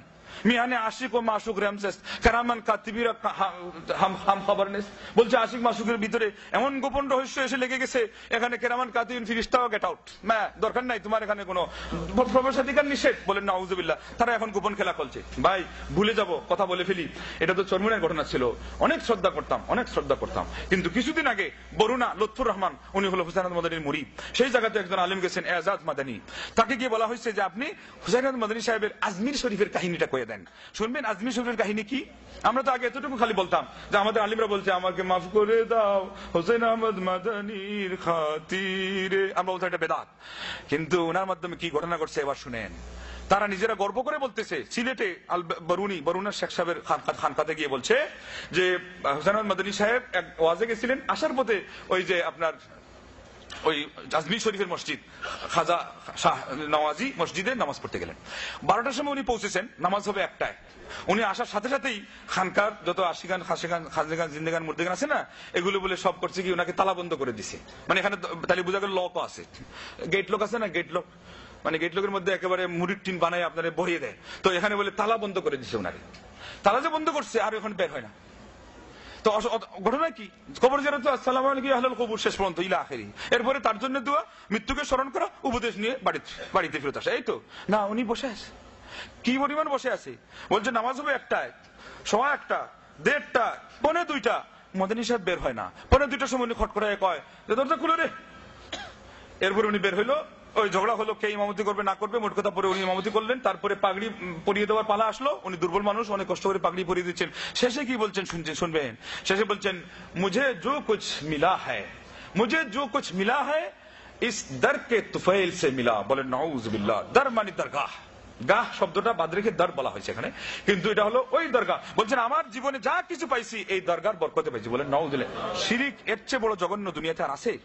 আর এই ঘটনা এই জন্যই ঘটবে যে আমি একটা থিসিস পড়েছিলাম, মোশতাক আহমদ নামে একজন ভাই থিসিস করেছে ওনার জীবনীর উপরে। ওখানে লিখছে যে উনি যেখানে মদিনায় 18 বছর বুখারীর দর্শ দিচ্ছেন, হাদিস দর্শ দিচ্ছেন, সেখান থেকে ইমদাদুল্লাহ মুহাজির মক্কি উনাকে নিয়ে চলে যায় ভারতবর্ষে। ওই জায়গায় একটা গর্তের মধ্যে 6 মাস রেখে দেয়। উনি 6 মাস গর্ত থেকে বের হয়ে কয় কি জানেন, যে 18 বছর মসজিদে নববীতে হাদিসের দর্শ দিয়ে যা পাই নাই, 6 মাসে গর্তে বসে আমি এর চেয়ে বেশি পাইছি। বলেন না। তাহলে এদের ধর্মটা কি? সুফি মতবাদ। যেটা কথা তাদের আরেকজন গুরু বলছিল যে শরীয়তের যে ধ্বজাদাররা ওরা হলো হাদ্দাসানা, একজন মানুষ থেকে আরেকজন কে জানে এই মানুষের অবস্থা কি। আমরা সিনা দর সিনা, একেবারে বক্ষ থেকে বক্ষ, মানে একজনে মুআনাকা করে দেয়, এরপরে গদ্দিন চিন বানিয়ে দিয়ে চলে যায়, তারপরে আমাদের সব হয়ে যায়। बमुए सज्जादा रंगीन कुन अगर पीरे मुगा गयत के सालिके बेखबर राहे रास्त। যদি তোমার সালিক, তোমার আগের যে তোমার যে ওই যে তারা যাকে বলে মুর্শিদ, সে যদি তোমাকে বলে মদ দিয়ে তোমার জায়নামাজকে রঙিন করে ফেলো, তাও রঙিন করে ফেলো, কেননা মুর্শিদরা কোনোদিন সঠিক রাস্তা থেকে তারা বেখবর হয় না। বলেন নাউজুবিল্লাহ। কে বলছে বেখবর না? এটা তো বেখবরের প্রমাণ নাকি না? শেখ সাদিতে বলছিলেন যে যে নাহার সাকুন বাহাস গিরিফতন রেওয়াস্ত খাতায়ে বুজুর্গা গিরিফতন হাম খাতাস্ত। সব কথা নিয়ে আলোচনা করা বলে সঠিক নয়, আর বুজুর্গ মানুষের ভুল ধরা বলে আরেকটা ভুল। এটা কেমন কথা? বুজুর্গ মানুষের ভুল আপনি নিজেই তো বললেন, যদি ভুল সাব্যস্ত হয়ে যায় ইসলামের মাপকাঠিতে, তাহলে এটা ভুল, এটা আপনাকে ধরিয়ে দেওয়া, এটা আপনার দায়িত্ব। কথা ঠিক না বেটি? আল্লাহর নবী সাল্লাল্লাহু আলাইহি ওয়াসাল্লাম বলতে সালাতুন লা ইয়াগুল্লু আলাইহিন্না কলবু ইমরিইন মুসলিমিন। এখানে তো বুজুর্গের কথা আসতেছে। একটা হলো ইখলাসুল আমালি লিল্লাহ, একটা হলো যে আল্লাহর উদ্দেশ্যে আমলকে খাঁটি করা, আরেকটা হলো মুনাসাহাতু উলাতিল আমরি। যারা আপনার বুজুর্গ, যারা আপনার নেতা, যারা আপনার মুরব্বী, যারা আপনার আলেম, যারা আপনার মুর্শিদ, যারা আপনার পীর, যারা বুজুর্গ, তাদের জন্য আপনি শুভকামনা করবেন, ভুল হলে আপনি ভুল ধরিয়ে দিবেন। আল্লাহু আকবার। इल्म तौहीद हमचो मशको, इल्म तशरीह हमचो शीर। इल्म तौहीद हमचो मशको, इल्म तशरीह हमचो शीर। कैबु अदबे शीर मशको, कैबु अदबे इल्म पीर। এই শব্দগুলো গঠন আমার, কবিতা রচনা করেছেন আরেকজন, কিন্তু আমি এটাকে মডিফাই করেছি, কারণ উনি বলেছিলেন যে পীর ছাড়া পীর হয় না, ওলা ভণ্ডামি। আমি বলেছি তৌহিদ হলো দুধ, আর মানে তৌহিদ হলো মাখন বা দুধ, ওই তৌহিদ থেকে আপনার ইলমে শরীয়ত ওইটা দিয়ে মাখন বানানো হয়। আর কোনদিন ওই মাখন ছাড়া, দুধ ছাড়া যেমন মাখন হয় না, ঠিক ইলম ছাড়া কোনো মানুষ পীর হতে পারে না। বলেন আল্লাহু আকবার। এখানে পীর যদি বলেন শাব্দিক করতে বলতে পারেন, পীর হলো মুরব্বী, ফার্সিতে পীর কিন্তু মুরব্বী। আর বিধা আমরা শেখ বলি কি বলি না, কিন্তু ওনারা শেখ দিয়ে বুঝায় আরেকটা, কয় যে এত বড় শেখ, এবার ওনার বলে কোনো কথা নেই। একটু আগে বলেছে ওনার দুইটা বৈশিষ্ট্য ছিল, একটা হলো ইত্তেবা সুন্নত আর আরেকটা হলো আপনার উনি হলেন মুতাওয়াদি, বিনয়ী। এখানে দুইটাই খণ্ডন করা হয়েছে এই ঘটনা দিয়ে। ইত্তেবা সুন্নত গেল কোথায়? নবী সাল্লাল্লাহু আলাইহি ওয়াসাল্লাম কি মাজার ভক্ত বানাইছিলেন মানুষকে? না, বলেছেন লা তাজাল কবরি ওয়াসানান ইউবাদ, আল্লাহ আমার কবরকে তুমি দেবতা, আমার কবরকে তুমি ভূত এবং মূর্তির জায়গা বানাও না, আমার কবরকে তীর্থস্থান বানাও না, যে এটাকে কেন্দ্র করে মানুষ ইবাদত করবে গায়রুল্লাহকে। বলেছিলেন না লা তুসাদ্দু রিহালু ইল্লা ইলা সালাসাতি মাসাজিদ, তিনটা মসজিদ ছাড়া সফর করা যাবে না। আর ওই জায়গাতেই আমরা ভুল করেছিলাম, আমরা দোষী করেছিলাম ইমাম ইবনে তাইমিয়াকে বলে, উনি বলে প্রথম ব্যাখ্যা করেছেন যে মসজিদের দিকে তিনটা ছাড়া সফর করা যাবে না। আরে ভাই বই খুলে দেখেন, আবুল মাআলি ইমামুল হারামাইন 4 বছর তিনি মক্কা শরীফে ইমামতি করেছিলেন এবং এরপরে হাদিসের এবং দর্শ দিয়েছিলেন ইলমের, সেজন্য তাকে ইমামুল হারামাইনও বলা হয়। তিনি সর্বপ্রথম এই ব্যাখ্যা ফোকাস করেছেন, কিন্তু সালেফে সালিহিনদের মধ্যে এটা ছিল যে আসলে এই মসজিদ স্থান হিসাবে তিনটা মসজিদ ছাড়া কোন জায়গার উদ্দেশ্যে সফর করা যাবে না, এটা হারাম। তারপরে ভারতবর্ষের শ্রেষ্ঠ আলিম আপনাদের জনক ইমাম শাহ ওলিউল্লাহ মুহাদ্দিস দেহলভী এটাকে সমর্থন করেছেন, মাঝখানে পড়েছেন ইবনে তাইমিয়া এবং ইবনুল কাইয়ুম, কিন্তু আপনারা বলেছেন এটা তার বলে অপরাধ। ইবনে তাইমিয়া তো অপরাধ করেন নাই, ইবনে তাইমিয়া এই ব্যাখ্যা দিয়ে তো মুসলিম মিল্লাতকে শিরক থেকে বরং রক্ষা করার ব্যবস্থা করেছিলেন। আপনারা সেই ব্যাখ্যা না মানার কারণে আজকে আপনাদের দাওরায়ে হাদিস মাদ্রাসার বগলে বগলে বাকে বাকে আপনার পঙ্গপালের মতো মাছির মতো আজকে শিরক এবং বেদাতের আখড়াগুলো, জীবাণুগুলো আজকে ঘেউ ঘেউ করছে, ঘুরে বেড়াচ্ছে। কথা ঠিক না ব্যাঠি? আপনারা কিছু বলতে পারছেন না কেন? আপনারা প্রথমে বিশ্বাসঘাতকতা করেছেন, অশ্রদ্ধা প্রদর্শন করেছেন প্রিয় নবী মুহাম্মদ রাসূলুল্লাহ সাল্লাল্লাহু আলাইহি ওয়াসাল্লাম হাদিসের উপরে, যেখানে তিনি মার্ডার করে বলেছিলেন লা তুসাদ্দুর রিহাল, মানে বাঁধাই যাবে না বাহন এবং প্রস্তুত করা যাবে না আপনার সেই বাহন ইল্লা ইলা সালাসাতি মাসাজিদা, তিনটি মসজিদ ছাড়া। বলেন আল্লাহু আকবার। আল মসজিদুল হারাম ওয়া মসজিদি হাযা ওয়া মসজিদুল আকসা। আপনারা কইছেন যে না এটা বলে সঠিক নয়, এদিক ফাঁক খুঁজেছেন, ফুকর খুঁজেছেন, এখন এমন ভাবে ভেন ভেন করে মশামাছি বের হয়েছে যে আপনাদের চোখের সামনে শিরক করা হচ্ছে, সেজদায় মানুষ নত হয়ে আছে, আপনারা কিছুই বলতে পারেন না। কথা কি বাস্তব না অবাস্তব? কি সিলেটে, কি চিটাগাঙ্গে, বরং যেখানে আপনারা বলবেন সবচেয়ে বেশি আল্লাহ ভক্ত মানুষ বেশি, সেই জায়গায় গিয়ে দেখেন শিরকের আড্ডা আরো বেশি গরম হয়ে আছে। তাহির শাহ কোথায় যায়? চিটাগাঙ্গে যায়। সে ওখানে গিয়ে কি করেছে? এতদিন শুধু মিলাদ মাহফিল হইতো, এখন বলে জশ্নে জুলুস বের করেছে তাহির শাহ। এটার কারণে তাকে বেশি ফুলের মালা আলো বেশি দেওয়া হবে, টাকা আরো বেশি দেওয়া হবে। যেমন আপনার তাহির কাদিরি পাকিস্তানে ফ্যামিলি মিলাদ বের করছে, সেজন্য তাকে এখন আর বাহবা বেশি দেওয়া হচ্ছে। ফ্যামিলি মিলাদ এতদিন বলেছিল আপনার পার্সোনাল মিলাদ, এখন হলো ফ্যামিলি মিলাদ। বলে নাউযুবিল্লাহ, নাউযুবিল্লাহ। এইভাবে করে বন্ধুগণ আমরা তাইলে বেদাতের মধ্যে আরো কি মজা, আমরা নিজেরা সঞ্চার করছি আর মুসলমানদের বিভক্তি করছি। আজকে দেখি 30 বছর আগে বাংলার জমিনে 2,98,000 পীর মুরিদের তরিকা। কত? 2,98,000 1981 সনে। তাইলে আজকে 2012-তে এসে আপনি কি মনে করেন 3 লাখ পুরা হয় না? আরো 2,000 হলেই তো 3 লাখ, 4 লক্ষ 5 লক্ষ ছাড়িয়ে দিতে পারে, চিন্তার কোনো কারণ নেই। এবং প্রত্যেকটা দল মনে করে আরেক দল জাহান্নামী, অতএব তারা নিজেরা একজন আরেকজনকে জাহান্নামে দিয়ে চলেই গেছে। আলহামদুলিল্লাহ, যদি বেঁচে থাকি জান্নাতে যাওয়ার জন্য কেউ, সেটা হবে আহলুস সুন্নাহ, আহলুল হাদিস, আহলুল হক, আহলুল জামাআহ। বলেন আল্লাহু আকবার, বলেন আলহামদুলিল্লাহ। কি বলেন? আর লজ্জা করবেন এই কথা বলতে? এটা হলো সাহাবাদের যুগে ছিল।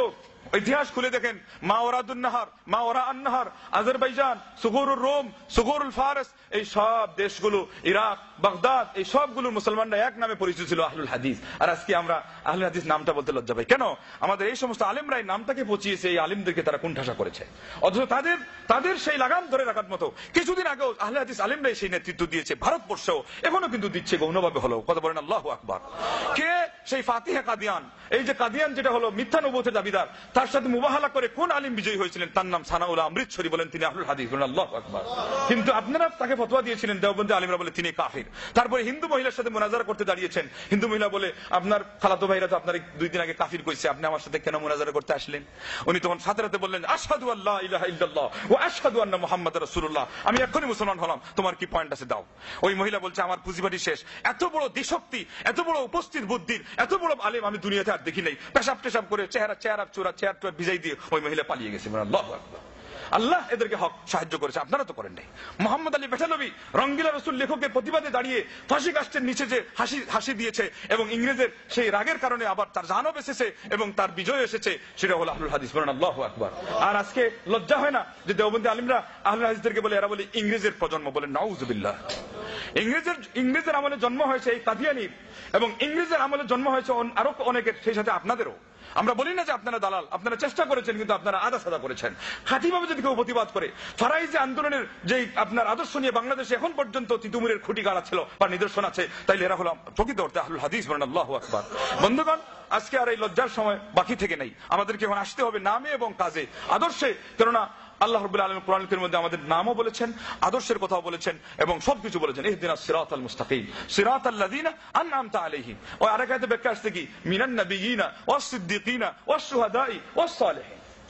নবী, সিদ্দিক, শুহাদা, সালেহ এই ব্যক্তিদের টাইটেল, এবং এরপরে আহলুস সুন্নাহ ওয়াল জামাআহ শব্দও এসেছে। অনেক হাদিসে আহলুল হাদিস বলেও আল্লাহ নবী সাল্লাল্লাহু আলাইহি ওয়াসাল্লাম বাহবা দিতে বলেছেন, যদিও এটা সনদ নিয়ে কথা আছে, কিন্তু আরেকটা মূলনীতি আছে, অর্থ সঠিক।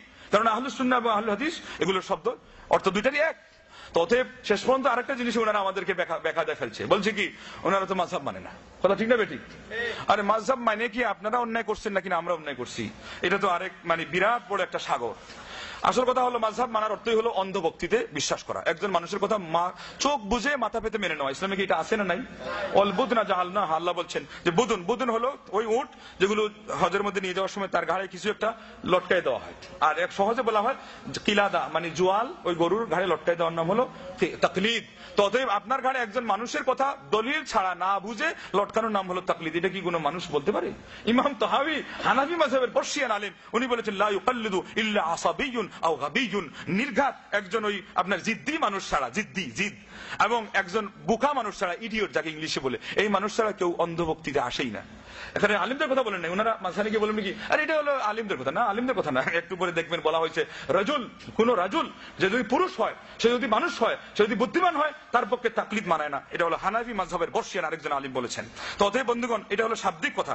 মুসাল্লামুস সুবুত শারহ ফাওয়াতিউর রহমত, ফাওয়াতিউর রহমতের 400 পৃষ্ঠা আছে আত তাকলিদ আল আমালু বিকাউলিল গায়রি মিন গায়রি হুজ্জাতিন কাআখদিল আম্মি ওয়াল মুজতাহিদ মিন মিথলি ফাররুজু ইলা নবী সাল্লাল্লাহু আলাইহি ওয়াসাল্লাম ওয়া ইলা আল ইজমা' লাইসা মিনহু ওয়া কাযাল আম্মি ইলা আল মুফতি ওয়াল কাযী ইলা আল আদুল ইলা আল উদুলি। তাকলিদ হলো কোন মানুষ, এমন মানুষের কথা দলিল ছাড়া মেনে নেওয়া যার কথা দলিল না। এটা কিন্তু আবার আরেকটা কথা, যার কথা দলিল না তার কথা দলিল ছাড়া মানা। এর অর্থ হলো যার কথাটাই দলিল, তার কথা যদি আপনি মেনে নেন, এটা তো আর দরকার নেই দলিল খোঁজার, তার কথাটা দলিল। যেমন আল্লাহ নবী সাল্লাল্লাহু আলাইহি ওয়াসাল্লামের কথা দলিল, ঠিক সাধারণ মানুষের এগেইনস্টে একজন মুফতি সাহেবের কথা কিন্তু দলিল, কেননা সে তো আলেম না। এবং আরেকটা মূলনীতি আছে যে আল আম্মিয়ু লা মাযহাবা লাহ, সমস্ত আলিমদের কাছে এই কথাটা প্রসিদ্ধ ছিল। আজকে আমাদের সমাজে এটা ধাবা চাপা দিয়ে রাখা হয়েছে। কয় কি, কয় সাধারণ মানুষ আমরা যাবো কোথায়, মুখ্য সুখ্য মানুষ, আমাদেরকে যে ডাক্তার যে প্রেসক্রিপশন দিবে ওইটা দেখেই ওষুধ খাওয়া ছাড়া আমাদের বলে কোনো উপায় নাই। অথচ উচিত হলো যে সাধারণ মানুষ কোনো প্রেসক্রিপশনই চিনে না, এবার সে লোকজনকে জিজ্ঞাসা করবে কোন ডাক্তার কত বড়, বলে উনি বেশি বড়, ওনার ডিগ্রি কোথা থেকে, বলে উনার বাংলাদেশ থেকে, ওনার লন্ডন থেকে। সে কিন্তু খালি টাকা জোগাড় করে হালের বলদ বিক্রি করে যায় কার কাছে, যার ডিগ্রিটা লন্ডন থেকে আসছে, যিনি বরং কিছু জানে, উনি কিছু ইস্যু টিস্যু খুঁজে দেখি কে কিরকম ওষুধ দেখে। সাধারণটা কিন্তু দেখা জোগাড় নাই, এক চান্সে কোথায়, এক চান্সে সে হায়ার লেভেলের ডাক্তার যিনি ওনার কাছে। বলেন আল্লাহু আকবার। আলিমগণ বলছেন এই জন্য যে বুদ্ধিমান মানুষের দাবি হলো সে যদি সাধারণ হয়, সে যদি আসলেই জ্ঞানহীন হয়, তাকে আরো বেশি বড় ডাক্তারের কাছে যাওয়া দরকার, সেটা হলো কিতাবুল্লাহ ও সুন্নাতুর রাসূলিল্লাহ বলেন সাল্লাল্লাহু আলাইহি ওয়াসাল্লাম। আর এই কথা কি আমার আপনার নির্দেশনা শুধুমাত্র? নবী সাল্লাল্লাহু আলাইহি ওয়াসাল্লাম বলে গেছেন যাওয়ার সময়, তারাকতু ফিকুম আমরাইনি লান তাদিল্লু মা তামাসসাকতুম বিহিমা কিতাবাল্লাহি ওয়া সুন্নতি। আজকে আমাদের সমাজের লোকজন বলছে কি যে সাধারণ মানুষ যদি আপনি কোন যে কোরআন ও সুন্নাতের কথা, এরা তো বিভ্রান্ত হয়ে যাবে। একটা ব্যাখ্যা আছে, ওটা বুঝাই দিতে হবে, তাহলে তো শেষ। সেটা হলো শাস্ত্রীয় কথা আপনি আনতে যাবেন না, শাস্ত্রীয় কথা ওই বিষয়ের বিশেষজ্ঞ আলেমদের কাছে নিয়ে যান। এটাও কিন্তু আপনারা বলেন নাই, বলছে ইমাম ইবনে তাইমিয়া, বাঘের বেটা, মায়ের সন্তান, কলিজার টুকরা, বলছে হাদিস এর ইসমত মুহাদ্দিসদের কাছে, ফিকহ এর ইসমত ফুকাহাদের কাছে, তাফসীরের ইসমত মুফাসসিরদের কাছে, কিরাতের ইসমত কুররাদের কাছে। ওই যে আল্লাহ নবী বলেছেন লা তাজতামি উম্মতি আলা দালালা, আমার উম্মত একসাথে গুমরাহের উপর একমত হবে না। তো উনি বলছেন যে কেরাত শাস্ত্রের সব হকের কথাগুলো কেরাত শাস্ত্রের আলেমদের কাছে পাইবেন আপনি খুঁজলে। ফিকহ শাস্ত্রের হকের কথা আপনি ফুকাহাদের মধ্যে অবশ্যই পাবেন, আপনি খুঁজলে বা ঠিক মতো এইভাবে হাদিস তাফসীর শাস্ত্র উনি বলে গেছেন। তার মানে শাস্ত্রীয় কথাটা খুঁজে নেওয়া দরকার ছিল, একজন ঠিক করাটা আপনারা অন্যায় করে বলছেন। ঠিক তদ্রুপ এই আপনার ওই যে উপদেশের কথাটা নিতে পারবে না, এটা আপনারা তাকে ডিভাইডেড করে যাচ্ছেন, তাকে আপনারা সেফার, তাকে আপনারা এখানে দোষারোপ করছেন, তাকে আপনারা এখানে আটকাচ্ছেন, বারণ করছেন, বরং সে এখানে উপদেশ নিতে যাবে, তার চোখ দিয়ে অশ্রু ঝরাবে, শাস্ত্রীয় কথা নিতে গেলে সে আলেমদের আশ্রয় নিবে, কিন্তু ওখানে একজন ঠিক করে দেওয়া আপনাদের অন্যায়। সাহাবাদের যুগে, তাবিদের যুগে, তাবিদের যুগে একজন ইবনে মাসউদকে পাইছে জিজ্ঞাসা করছে, আবার ইবনে আব্বাসকে পাইছে জিজ্ঞাসা করে, দুইজনের কথা হয়তো আসমান এবং জমিন ব্যবধান, কিন্তু সাহাবারা কোনো আপত্তি করেন নাই, ওটাই হলো তাদের মানে কাছে সঠিক ছিল। আপনারা এখন করছেন কি, এটা বলে সুবিধা, অথচ এটা হলো রাজনৈতিক সুবিধা। খলিফা মামুনুর রশিদ দেখছেন যে মানে আরো বেড়ে গেছে, 28টা মাযহাব তৈরি হয়ে গেছে, এখন এটাকে মানে লিমিটেড না করলে ফিতনার মানে গুছানো যাচ্ছে না, কারণ ঝগড়া হচ্ছে, বিবাদ হচ্ছে, একটা আয়াতের ব্যাখ্যা নিয়ে এক মাযহাব আর এক মাযহাবের তরবারি নিয়ে লাগছে, বাগদাদের খেলাফত ধ্বংস হওয়ার মধ্যেও কাজ করছে, টাইগ্রিস নদীকে মুসলমানদের কিতাবের কালি দিয়ে লাল কালো করার কাজ। একদল বলে কি এটা বলে সঠিক না, মাযহাবের দ্বন্দ্ব বেলে হয় নাই, একা একা না হলেও ওই যে আগে যে বলা হলো মুতাজিলা, খারিজি, রাফিজি, শিয়া, ইবাজি, বাতিনি, ইসমাইলি, নুসাইরি সবগুলো মিলে তারপরে আপনাদের যে মাযহাবের দ্বন্দ্ব, এরপরে আবার সুফিবাদের দ্বন্দ্ব, সবগুলো কিন্তু ক্রিয়াশীল অবশ্যই হয়েছে।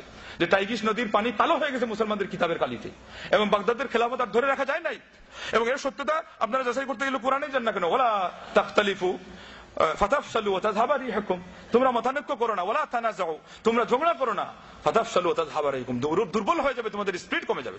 এবং এটা যদি মনে রাখবেন, মতানৈক্য ওনারা বলেছেন সাহাবাদের যুগেও ছিল, এটা হলো মতের মতানৈক্য, কিন্তু আদর্শের মতানৈক্য ছিল না। আজকে আপনাদের কি আদর্শের মতানৈক্য, আদর্শ উসুল, আলাদা উসুল করতে হবে। উসুল শাসি, নিজামউদ্দিন শাসি সাহেবের উসুলের মধ্যে আছে রাবি যদি ফকিহ না হন তাহলে ওনার হাদিস গ্রহণ করা যাবে না। এই জন্য বুখারী মুসলিমে হাদিসুল মুসাররাতকে অস্বীকার করা হয়েছে, যে একজন মানুষ উলানের মধ্যে 2-3 দিন জমা করে রাখছে, এরপরে ধোঁকা দিয়ে ওই 12,000-এর গাভী 15,000 বিক্রি করছে, সে বেচারা 2-3 বার ওইটা উলান থেকে দুধ নিয়ে দেখছে যে এটা তো ওইটা ধোঁকা, তারপরে হাদিস বলছে তাই এমত অবস্থায় তুমি ফেরত দাও, 1 সা খেজুর সহ ফেরত দিয়ে দাও। ওনারা বলছেন দুধ সে কত পাইলো, আর দুধের সাথে খেজুরের কি মিল, আর 1 সা খেজুর দিয়ে তার ক্ষতিপূরণ কেমনে হয়, এই হাদিস বলে মানা যাবে না। আর এর বড় একটা ইস্যু হলো আবু হুরায়রা গায়রু ফাকিহিন, বলেন নাউযুবিল্লাহ। আবু হুরায়রা কত বড় ফকিহ, ইরাকের একজন আলেম, তার নাম আব্দুল মুনিম সালেহ আল আলী আল ইজ্জি। আল্লাহ তোমার নবীর সাহাবীর সম্ভ্রমকে রক্ষা করার জন্য আজকে যদি আমাদের এই কাজটাই তুমি কবুল করো, আমার মনে হয় কিয়ামতের দিন এটাই যথেষ্ট। 5 শতাধিক এত বড় ভলিউমের কিতাব, 500 পৃষ্ঠা শুধুমাত্র আবু হুরায়রার জীবনীর উপরে একজন ইরাকের আলেম লিখেছেন, কিছুদিন আগের আলেম, অনেক আগে না, অনেক আগের হয়তো লেখছেই। উনি বিশ্বস্ত, উনি হলেন রাবিয়াতুল ইসলাম, উনি হলেন আসসিকাতুল মুতলাক। ইমাম আবু হানিফা যদি হয় ইমাম মুজতাহিদ মুতলাক, ইমাম আবু হুরায়রা হলো আসসিকাতুল মুতলাক। নবী সাল্লাল্লাহু আলাইহি ওয়াসাল্লামের হাদিস বর্ণনায় এক বাক্যে সমস্ত আপত্তি, চুচেরা, প্রশ্নবোধক চিহ্নের ঊর্ধ্বে হলেন আবু হুরায়রা রাদিয়াল্লাহু তাআলা আনহু। কয় হাজার হাদিসের হাফিজ? 5374টি হাদিসের হাফিজ। হাফিজ না, তার থেকে এসেছে, কেউ হয়তো লিপিবদ্ধ করেছিলেন হয়তো আরো বেশি, কিন্তু ইসলামের ইতিহাসে সবচেয়ে বেশি হাদিস যিনি দিয়েছেন উপহার। বন্ধুগণ, আলেমদের সাথে আপনাদের একটা সিলারহমির কথা আছে। ইমাম গাজালি বলেছিলেন আল ইলমু রাহিমুন বাইনা আহলিল আকলি ওয়াল ফদলি, জ্ঞানী এবং গুণীদের মাঝখানে ইলমটা হলো একটা রক্তের বন্ধনের চেয়ে আরো শক্ত বন্ধন। ইমাম গাজালি বলছেন যে এটা শাফির কথা, কিন্তু আজকে আমাদের মধ্যে দেখি একজন ভাই একজন ভাইয়ের সাথে হিংসা করে। সেই জন্য আবু হুরায়রার সাথে আপনাদের বিশ্বস্ততার পরিচয় দেওয়া, এটা হলো আপনার রক্তের সম্পর্ক আপনার ভাইয়ের সাথে রাখার চেয়ে হলো আরো দাবি বেশি রাখে। বলেন আল্লাহু আকবার। এই সে আবু হুরায়রা যিনি দোয়া করেছিলেন, আল্লাহ নবী সাল্লাল্লাহু আলাইহি ওয়াসাল্লাম বলেন সারা মুমিন মুমিনাত যেন আমাকে এবং আমার মাকে ভালোবাসে, আর আমি এবং আমার মা যেন সারা দুনিয়ার মুমিন মুমিনাতকে ভালোবাসি। আজকে যদি আপনি কোন যে আবু হুরায়রা গায়রু ফাকিহ, তাইলে ওই পরিমাণ ভালোবাসবে? আবু হুরায়রা বলে বুঝতেন না। সহজ অনুবাদ হলো আবু হুরায়রা বুঝসুঝ রাখতেন না, হাদিস খালি উনি অন্ধভাবে খালি বলতেন, হাদিসের কোনো বুদ্ধি জ্ঞান তার বলেছিল না। বলেন নাউযুবিল্লাহ। কত বড় কথা। আপনি এটা বলতে পারেন যে তুলনামূলক একজনের চেয়ে আরেকজন বড় আলেম আছে। সাহাবাদের মধ্যে 7 জন প্রসিদ্ধ ফকিহ ছিলেন, তাবিদের মধ্যে 7 জন প্রসিদ্ধ ফকিহ ছিলেন, কিন্তু উনি ওই মানে না হলে উনি তো মুহাদ্দিসদের মধ্যে সেরা। আর মুহাদ্দিস হলে ফকিহ না হয় এটা কে বলেছে? আজকে পর্যন্ত ইমাম বুখারীর শিরোনামের ফিকহুল বুখারী ফি তারাজুমিহি কোন মায়ের সন্তান তো পরিশোধ করতে পারেন নাই।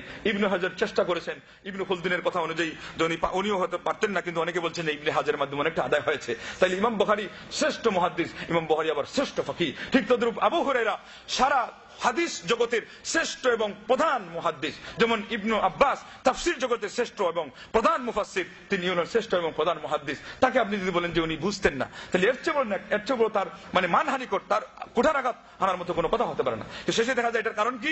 আমাদের মাযহাবের ফতোয়াটা টিকিয়ে রাখতে হবে, বাস এইগুলো কথা। বুঝলেন তো? এইভাবে করে আজকে মুসলমানদের মধ্যে বন্ধুগণ এই ডিভাইডেড গুলো হয়েছে। আমার কাছে 2 দিন আগে ফোন আসছে, একজন আলিম নাকি বলছেন যে কোরআনে আল্লাহ বলছেন, উনি সূরা নিসার কথা বলছে, এটা দেখা যায় আসলে সূরা বাকারার আপনার 230 নম্বর আয়াত, যে ফাইন তাল্লাকাহা ফালা তাহিল্লু লাহু মিন বাদু হাত্তা তানকিহা যাওজান গায়রা। যদি 3 তালাক দিয়ে দেয় তাহলে পরে অন্য স্বামীর সাথে বিয়ে না বসলে এই ছেলের জন্য, আগের স্বামীর জন্য সেই মহিলা হালাল হবে না, মানে বায়না তালাক হয়ে গেলে। এই হলো আয়াত। এই আয়াত কি এটা বলছে যে হিল্লা বিয়ের কথা? কিন্তু একজন ইমাম নিতে পারেন, এবং এটা ইমাম আবু হানিফা নিয়েছেন কিনা, কিন্তু হানাফি মাযহাবের অনেক ফকিরা নিয়েছেন, এই হলো কথা। এখানে আমানতদারির কথা হলো, আপনি নিশ্চিত না হলে বলতে পারবেন এটা উনার কথা, কারণ ইমাম তো অনেক। বিশেষ করে ইমাম আবু হানিফা রাহমাতুল্লাহ, উনি একটা বোর্ডে বিশ্বাসী ছিলেন। প্রধানত 3 জন ছিলেন, জুফর, আবু ইউসুফ এবং মুহাম্মদ। আবার তিনি ছিলেন তাদের পৃষ্ঠপোষক এবং উপদেষ্টা। আরো বড় আরেকটা পরিসর ছিল, প্রায় 17 থেকে 18 জন সেখানে ছিল। আপনারা কোন, যেটা সব ইমাম আবু হানিফার কথা। উনি কইছে যে আল্লাহ কোরআনে কইছে যে এই মেয়েকে এবার হিল্লা বিয়ে দিয়ে আগের স্বামীর কাছে দিতে হবে। আমার তো মাথা নষ্ট হয়ে গেছে, কিভাবে এটা দাবি করতে পারে? এটা আল্লাহর কথা। বলেন নাউযুবিল্লাহি মিন যালিক। আল্লাহ বলছেন হাত্তা তানকিহা যাওজান, তানকিহা সে বিয়ে বসবে। এখান থেকে ওনারা একটা পদস্খলন করেছেন, বলে তানকিহা যেহেতু তার দিকে সম্বন্ধ করা হয়েছে, এর অর্থ হলো মহিলা বলে অলি ছাড়া বিয়ে বসতে পারে। আরে হাদিসের ব্যাখ্যা যেতে হবে না? মূলনীতি কি? কোরআনের ব্যাখ্যা যদি কোরআনের অন্য আয়াতে না পাওয়া যায়, হাদিসে যেতে হবে। হাদিস বলেছে যে এই মহিলা তার অভিভাবকের অনুমতি ছাড়া বিয়ে বসলো, 3 বার করে তার বিবাহ বাতিল বাতিল বাতিল। আজকে এই হাদিস না মানার কারণে আজকে থেকে প্রায় 12 বছর আগে রিপোর্ট এসেছে যে বাংলাদেশে আপনার কোর্ট কাছারিতে মহিলাদের পক্ষ থেকে ডিভোর্সের পেপারে উকিল মুখতারদের টেবিল ভেঙে যাচ্ছে। কারণ কি? ওই যে আপনারা ওইটা শিথিল করে দিয়েছেন, এখন ওই কোর্ট ম্যারেজ করে সব শেষ করে ফেলতেছে। কোর্ট ম্যারেজ যেমন ম্যারেজ হয় কোর্ট ম্যারেজ, এমন কোর্ট ডিভোর্সের মাধ্যমে ধরহম সব হয়ে যায়, সব কাটসাট হয়ে যায়। তো যাই হোক, দ্বিতীয়টা বলা হলো যে উনি ওনাদের কেউ হয়তো ফতোয়া দিয়েছেন যে ঠিক আছে যে কোনো ভাবে রেডিমেড একটা বিয়ে করে এটাতে দিয়ে দাও, কিন্তু এটা কি ইসলামে এলাউড?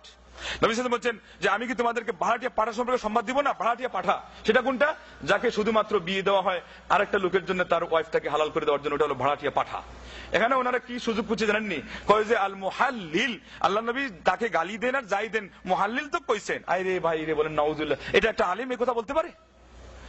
এটা তো ওই ছেলে বখাটে ছেলে বলতে পারে, আরে বাবা লাঠি, বাবা আমারে কয়েকটা বেথরাঘাত করুক, লাঠি দেখ, টাকা তো দিছে, টাকা তো পাইছে। এটা হলো এই ছেলের কথা। আলেম তো এই ফতোয়া নিতে পারে না। লানাল্লাহুল মুহাল্লিলা ওয়াল মুহাল্লালা লাহ, হাদিসে আসছে আল্লাহ পাক যে এই হিল্লা করে আর যে যার জন্য হিল্লে বিয়ে করিয়ে দেওয়া হয়, 2 জনকে অভিশাপ করেছেন। বলেন নাউযুবিল্লাহি মিন যালিক। অভিশপ্ত কাজ কি? হালাল না হারাম? যে জিনিসটা হারাম এটা চিহ্নিত করার মূলনীতির মধ্যে কয়েকটা হলো, এখানে অভিশাপের কথা আসবে, দুনিয়াতে হোক অথবা আখিরাতে হোক, কোন শাস্তির কথা আসবে, অভিশাপের কথা আসবে। এটা হারাম, অথচ আমাদের সমাজে এটা দেদা আসছে বন্ধুগণ, এই জিনিসগুলোকে বলে দেওয়া হয়েছে। তো যাই হোক, এইভাবে অপব্যাখ্যা সহ অনেক দরজা খুলেছে এবং মানুষকে আপনার বাধ্যবাধকতা নিয়ে আসা হয়েছে নিজেদের কথা অনুযায়ী। ও উলিল আমরি মিনকুম বলে ফিক্স করে দিয়েছেন, এখানেও কোরআনের অপব্যাখ্যা করছেন যে না এরা বলে ইমাম আবু হানিফা। মিনকুমের অর্থ কি? তোমাদের মধ্যে। সেখান থেকে আলিমগণ বলছেন নিজেদের মধ্যে জীবিত যিনি মুফতি বিশ্বস্ত আলেম তাকে। আগে যারা চলে গেছেন তারা তো সালাফ হয়ে গেছেন, এখানে মিনকুম থেকে আসলো। এবং তাদের মধ্যে হলো ফাইন তানাজাতুম ফিশাইইন ফারুদ্দুহু ইলাল্লাহি ওয়া রাসূল। এই আয়াতেই তো বলে দেওয়া আছে যে যদি তোমরা কোনো বিষয় নিয়ে মতানৈক্যে প্রবৃত্ত হও তাইলে পরে তোমরা এই জিনিসটাকে আল্লাহ এবং আল্লাহর রাসূলের কাছে নিয়ে যাও। তার মানে মতানৈক্য হওয়ার পরেই তো আবার সেটা নিয়ে যেতে হবে কোরআনের কাছে, আবার নিয়ে যেতে হবে বন্ধুগণ হাদিসের কাছে। এইভাবে মুসলিম মিল্লাতের ঐক্যের কথা ইসলাম আমাদেরকে ধরে থাকতে বলেছিল, কিন্তু আমাদের দুর্ভাগ্যবশত আমরা সেই জিনিসগুলোকে লক্ষ্য না রাখার কারণে আজকে আমাদের সমাজে এইভাবে দর্শন, এইভাবে শিয়া, এইভাবে সুফিজম, তারপরে আপনার রাজনীতির নামে এবং সংস্কারের নামে, দাওয়াতের নামে কেউ এই দল, কেউ ওই দল, কেউ তাবলিগে জামাত, কেউ জামাত ইসলাম, কেউ আপনার ওই কজুর, কেউ এটা সেটা দিয়ে দেখা যাচ্ছে যে না একজনের সাথে আরেকজন একটা পিন্ডিলে আমরা বসতে পারি না। এটা শুধুমাত্র যৌথ যে কাজগুলো সামাজিকভাবে রাষ্ট্রীয়ভাবে আসে আমরা বসি, কিন্তু এছাড়া আমাদের ধর্মীয় জিনিস কোনটা সঠিক কোনটা বেঠিক, যার ভিত্তিতে আমরা জান্নাত পাবো, জাহান্নাম থেকে মুক্তি পাবো, গিয়ে দেখেন সেখানে কোনো ছলা পরামর্শ, কোনো বোঝাপড়া নেই। বরং প্রত্যেকটা দল বুঝে নিয়েছে যে ওই বিপরীত দলটাই হলো জাহান্নামী। কথা কি ওইরকমই চলছে নাকি? বরং আমাদেরকে যারা আহলুল হাদিস এদেরকে কোণঠাসা করা হচ্ছে। কিছুদিন আগে একটা প্রচার মাধ্যমে আপনারা দেখেছেন, একটা বানানো একটা কাহিনী দিয়ে ওনারা একটা লোকের সাথে ব্যক্তিগত কন্ট্রাক্ট করে তারপরে সরকারিভাবে এখানে সুযোগ না দেওয়ার ভিত্তিতেও ওনাদের অঙ্গনে গিয়ে কয়েকটা রাগ টাক ঝেড়ে দিয়ে আহলুল হাদিসদেরকে গালমন্দ করে আবার পত্রিকায় উল্টা দিয়ে দিয়েছে আহলে হাদিসরা বাতিলপন্থী, এরা কাপুরুষ, এরা আমাদের সাথে মোকাবেলা করতে বলে সাহস পায় না। আল্লাহ আল্লাহ আল্লাহ। আরে দুনিয়ার মাঝে তুমি যদি বীর পুরুষ দেখতে চাও তাহলে আহলুল হাদিসদের ঘরে যাও। বলেন আল্লাহু আকবার। কিছুদিন আগে কি দেখছেন? মোহাম্মদ আলী বেঠালবি আর সানাউল্লাহ অমৃতসরী, আবু বকর সিদ্দিক থেকে নিয়ে ওমর ইবনে খাত্তাব, মুসআব বিন উমাইর, আনাস বিন নাদর, এরা কারা? এরা হলো প্রকৃত অর্থে আহলুল হাদিস। এরা হলো আমাদের আহলুল হাদিসদের অগ্রধা, এরা হলো আহলুল হাদিসদের গুরু, আইম্মায়ে আরবা, এরা সবাই আহলুল হাদিস। কারণ বলেছেন ইজা সাহাল হাদিসু ফাহুয়া মাযহাবি। বড় বড় প্রকৃত ওলিয়া উলিয়া যারা আব্দুল কাদের জিলানী তিনি বলেছেন যে সুন্নতের অনুসরণ না করলে সে পানির উপর দিয়ে চলেও যাক, বাতাসের উপর দিয়ে হেঁটে যাক, তাকে তুমি বিশ্বাস করো না যে আল্লাহর ওলি, বরং সে মনে করতে হবে শয়তানের ওলি। তাইলে আহলে হাদিসদের গুরু কারা? যারা পৃথিবীর ইতিহাসে যত গুরুজন যারা সুনাম করেছেন এবং হকের উপরে থেকে নিশ্চিতভাবে উম্মতে মুসলিমার জন্য যারা শুভকামনার কাজ করে গেছেন, তারাই কিন্তু মূলত ছিলেন আহলুল হাদিস। আজকে আমাদের একদল ভাই কুণ্ঠাবোধ করে, লজ্জিত হয়, আবার ভুল ব্যাখ্যাও দেয়। আকরাম খাকে বলতে চায় একজন, উনি বলে আহলে হাদিস ছিলেন না, বলেন নাউজুবিল্লাহ। কে না চিনে তার পরিবারে, তার বংশে, তার বিদ্যা চর্চায়, তার সেই সাংবাদিকতায়, তার সেই লিখনিতে মানুষ হিসাবে কিছু ভুল হয়েছে, কোনো বিষয়ে, কোনো সিদ্ধান্তে, এগুলো আমরা স্বীকার করি না, মানি না, আমি এগুলো মানি না। আমাদের থিওরি হলো আহলুল হাদিস আলেম যদি ভুল বলেন এটা বাদ যাবে, হানাফি মাযহাবের একজন আলেম যদি সঠিক বলেন এটা গ্রহণ হবে। যেমন উদাহরণস্বরূপ শাহুল মুহাদ্দিস দেহলভী বলছেন, যে ব্যক্তি নামাজের নফল আদান করে রুকুতে যাইতে উঠতে, আমার কাছে সেই লোক আহাব্বু ইলাইয়া মিনাল্লাযী লাম ইয়ারফা লা আওলা ইয়ারফা, যে ব্যক্তি হাত উঠায় না তার চেয়ে, কেননা ফাইন্না আহাদিসার রাফি আসবাতু ওয়া আকসারু, কেননা নফল আদানের হাদিস হলো খুব বেশি সাব্যস্ত এবং তার সংখ্যা হলো খুব পর্যাপ্ত এবং বহুল। অতএব এই কথাটা কে বললেন? হানাফি মাযহাবের একজন বর্ষিয়ান আলেম। এইভাবে করে অসংখ্য গণিত আপনার বন্ধুগণ উদাহরণ আছে। আমরা সময় শেষের দিকে এসে গেছে, কিছু একটা কথা না বললে হচ্ছে না। এইভাবে করে সুফি মতবাদের যেই মূল যে 20 পাসপোর্টটা বাংলাদেশে গেছে, ওটা হলো কিন্তু ব্রেলভি তরিকার। ব্রেলভি হলো যে আহমদ রেজা খান। এই আহমদ রেজা খান পাক ভারত এবং পাকিস্তানকে, সেও কিন্তু ইংরেজ আমলে তার জন্ম। তাকে কিন্তু আল্লামা আব্দুল হাই লখনৌই, তিনি হানাফি মাযহাবের আলিম, তিনি কিন্তু চিহ্নিত করেছেন যে এই লোকটা ইংরেজদের মানে দালাল, ইংরেজ তাকে মানে জন্মই দিয়েছে। এই লোক করার জন্য বসছিলাম না, আমরা বসছিলাম মুসলিম মিল্লাতের আকীদা বিশ্বাসকে যেই জীবাণু এবং যেই পয়জন এবং ময়লা আবর্জনাগুলি এসে ক্ষতিগ্রস্ত করছে, সেই জিনিসগুলো থেকে সাফ করার জন্য। এই জন্য আমরা আল্লাহর কাছে মাফ চাই। আল্লাহ পাক আমাদের কথায় যদি কোনো ভুল হয়ে থাকে, আল্লাহ যেন আমাদেরকে মাফ করে দেন। এবং যেই সমস্ত ভাইরা আজকে পর্যন্ত ওই ধরনের ভুল বুঝাবুঝির বেড়াজালে আবদ্ধ আছেন, আল্লাহ পাক যেন তাদেরকে এই সেখান থেকে উদ্ধার পাওয়ার তৌফিক দান করবেন, আল্লাহুম্মা আমিন। এখানে আল্লাহর কালাম আছে, প্রিয় নবী মুহাম্মদ রাসূলুল্লাহ সাল্লাল্লাহু আলাইহি ওয়াসাল্লামের হাদিস আছে। আল্লাহ রাব্বুল আলামিন আমাদেরকে যথেষ্ট দিক নির্দেশনা দিয়েছেন, নবী সাল্লাল্লাহু আলাইহি ওয়াসাল্লাম আমাদেরকে যথেষ্ট দিক নির্দেশনা দিয়েছেন। এর ভিত্তিতে আপনারা কোরআন ও সুন্নাহর আলোক বর্তিকায় এসে আপনার নিজের জীবনকে আপনি আলোকিত করতে জান্নাতের পথের প্রতীক হবেন। এতে কি কোনো দ্বিধা থাকতে পারে? এখন পর্যন্ত কোনো দ্বিধা আছে ভাই? কবি বলেছেন, মাসলাকে সুন্নত পে আয় সালিক চলে যা বেধড়ক, কে জান্নাতুল ফিরদৌস কো সিধি গई ये सड़क, सुन्नी खुश नसीब को बाग बहार है, बेदाती बदनसीब को जहन्नम की मार है। আল্লাহু আকবার। সুন্নি হতে রাজি আছেন তো? এরপরে এই যে দুঃখ দুর্দশা মুসলিম মিল্লাতের বডিকে আজকে আহত এবং ক্ষতবিক্ষত করে ফেলেছে, এরই একটা নিদর্শন হলো সিরিয়ার মাটিতে সুন্নি মুসলমানদের মায়ের খাওয়া। আজকে আমাদের দেশে ওই মায়ের পড়ে নাই, কিন্তু অস্ত্রের মায়ের না পড়লেও আপনার ওই মসির মায়ের, কলমের মায়ের, বক্তৃতার মায়ের পড়ছে কি পড়ে নাই? আপনার ওই রাজনৈতিক ইস্যু, আপনার বিভিন্ন ধরনের ইস্যু এসে আজকে আমাদেরকে বিভ্রান্ত করে ফেলেছে এবং আমাদের ভাইদেরকে কোণঠাসা করে রেখেছে। যে অবস্থাকে দেখে কবি বলেছিলেন, লিমিসলি হাযা ফালইয়াদুবিল কলবু মিন কামাদিন ইযা কানা লিল কলবি ঈমানুন ইসলামু, অন্তরে যদি ঈমান এবং ইসলাম থাকে, এর জন্য অন্তর গলে বিগলিত হয়ে যাওয়ার কথা। ইয়া নাইল ইসলামে কুম ওয়ানা ক্বাদ জালা উরফুন ওয়া বাদা মুনকারু, হে ইসলামের জন্য তুমি আর্তনাদকারী, তুমি দাঁড়াও, কেননা সমাজ আজকে অন্যায় অপকর্মে ভরপুর হয়ে গেছে এবং দুর্নীতিতে ভরপুর হওয়ার পাশাপাশি আজকে সুনীতি এবং ভালো কথা, সঠিক কথাগুলো বিদায় নিয়ে চলে গেছে। যেমন ভাবে এই সমস্ত ধর্মীয় কুসংস্কারের পাশাপাশি পাপাচারে আজকে সমাজ বেঁচে যাচ্ছে, আমরা আজকে সেগুলো বাদ দিয়ে একজন আরেকজনের প্রতিবাদে লিপ্ত আছি। প্রতিবাদে লিপ্ত যিনি শুধুমাত্র হকপন্থী, যিনি শুধুমাত্র আহলুস সুন্নাহ, যিনি শুধুমাত্র কোরআন সুন্নাহর দলিল ভিত্তিক ধরে বসে আছেন, যিনি সালেফে সালেহিনদের বুঝ অনুযায়ী হকের পথে আছেন, উনি সমস্ত দলের প্রতিবাদ করবেন, কেননা ওনার এই প্রতিবাদে সওয়াবও আছে, কেননা উনি হকের প্রতি নিজেকেও রাখতেছেন, অন্যদেরকে টানছেন। কিন্তু বাতিলপন্থী হয়ে আপনি আরেকজন বাতিলের প্রতিবাদ করবেন, এতে সময় নষ্ট হবে, গালমন্দের মাধ্যমে সমাজের উপরে খারাপ প্রতিক্রিয়া পড়বে এবং বাতিলপন্থীরা হাতে তালি দিবে। সেই জন্য সবার উচিত যারা বাতিলের মধ্যে আছেন, আগে বাতিল থেকে খাঁটি নিয়তে সিরিফ আল্লাহ সন্তুষ্টির উদ্দেশ্যে তওবা করে হকপন্থী হয়ে যাওয়া। এবং আমাদের সাথে আপনি নামে আসেন আর না আসেন, আমরা বলতে চাই আদর্শের দিক থেকে আপনি কাজে লেগে যান, আমরা এর উপর সন্তুষ্ট। কি বলেন, আপনারা সন্তুষ্ট আছেন নাই? কমপক্ষে আপনারা আমাদেরকে গালি দিয়েন না, কমপক্ষে আপনারা আমাদেরকে বলেন না লামাযহাবী নবীর দুশমন। কথা ঠিক না বেঠিক? আমরা কি নবীর দুশমন না? আমরা নবীর বন্ধু। যে ব্যক্তি নবী সাল্লাল্লাহু আলাইহি ওয়াসাল্লামের সুন্নতের বেশি অনুসারী, সে সবচেয়ে বেশি নবী সাল্লাল্লাহু আলাইহি ওয়াসাল্লামকে মহব্বত করে। এই কথা সাব্যস্ত করা আপনাদের লাগবেই, যা লাগবে।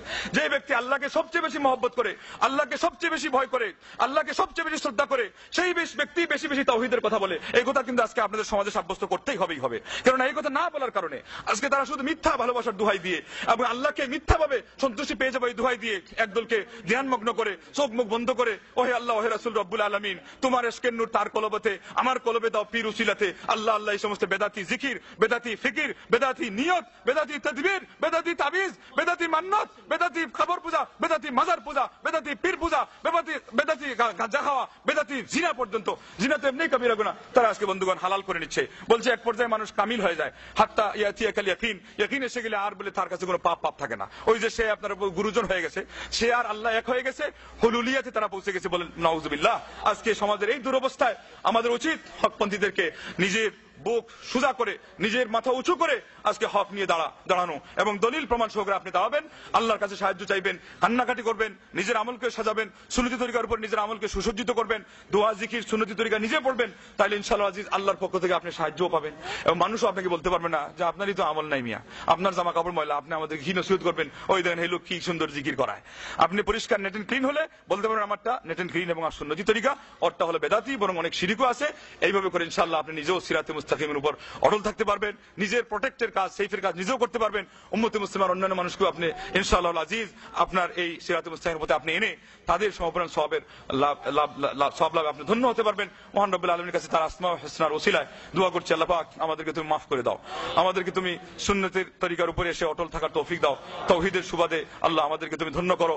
সারা জাহানের মুমিন মুসলমান যারা বিভ্রান্ত, আল্লাহ হতাশাগ্রস্ত, আল্লাহ হাহাকার করছে, তাদেরকে তুমি হকের সন্ধান দাও। আল্লাহ যারা আজকে জুলুম নির্যাতন শিকার হচ্ছে তাদের উপর থেকে মাবুদ আমাদের পাপের কারণে তুমি এটাকে দেরি না করে বলবৎ না রেখে আল্লাহ তুমি তাড়াতাড়ি উঠিয়ে দাও এবং আমাদের দেশকে আল্লাহ আমাদের জনগণকে আমাদের জাতিকে আল্লাহ তুমি দেশে বিদেশে যে যেখানে আছে আল্লাহ হেফাজত করো। আল্লাহ আমাদের পুরুষ নারী আল্লাহ যে সমস্ত সমাজ আমাদের আছে তারা আজকে সঠিক ইলম থেকে বঞ্চিত, আল্লাহ তাদেরকে তুমি ইলমের মাধ্যমে ধন্য করো এবং নেক আমল করে দুনিয়া আখিরাতে আমাদেরকে সফলতা দান করো। আল্লাহুম্মা আমিন ওয়া আখিরু দাওয়ানা আলহামদুলিল্লাহি রাব্বিল আলামিন। আসসালামু আলাইকুম ওয়া রাহমাতুল্লাহি ওয়া বারাকাতুহু।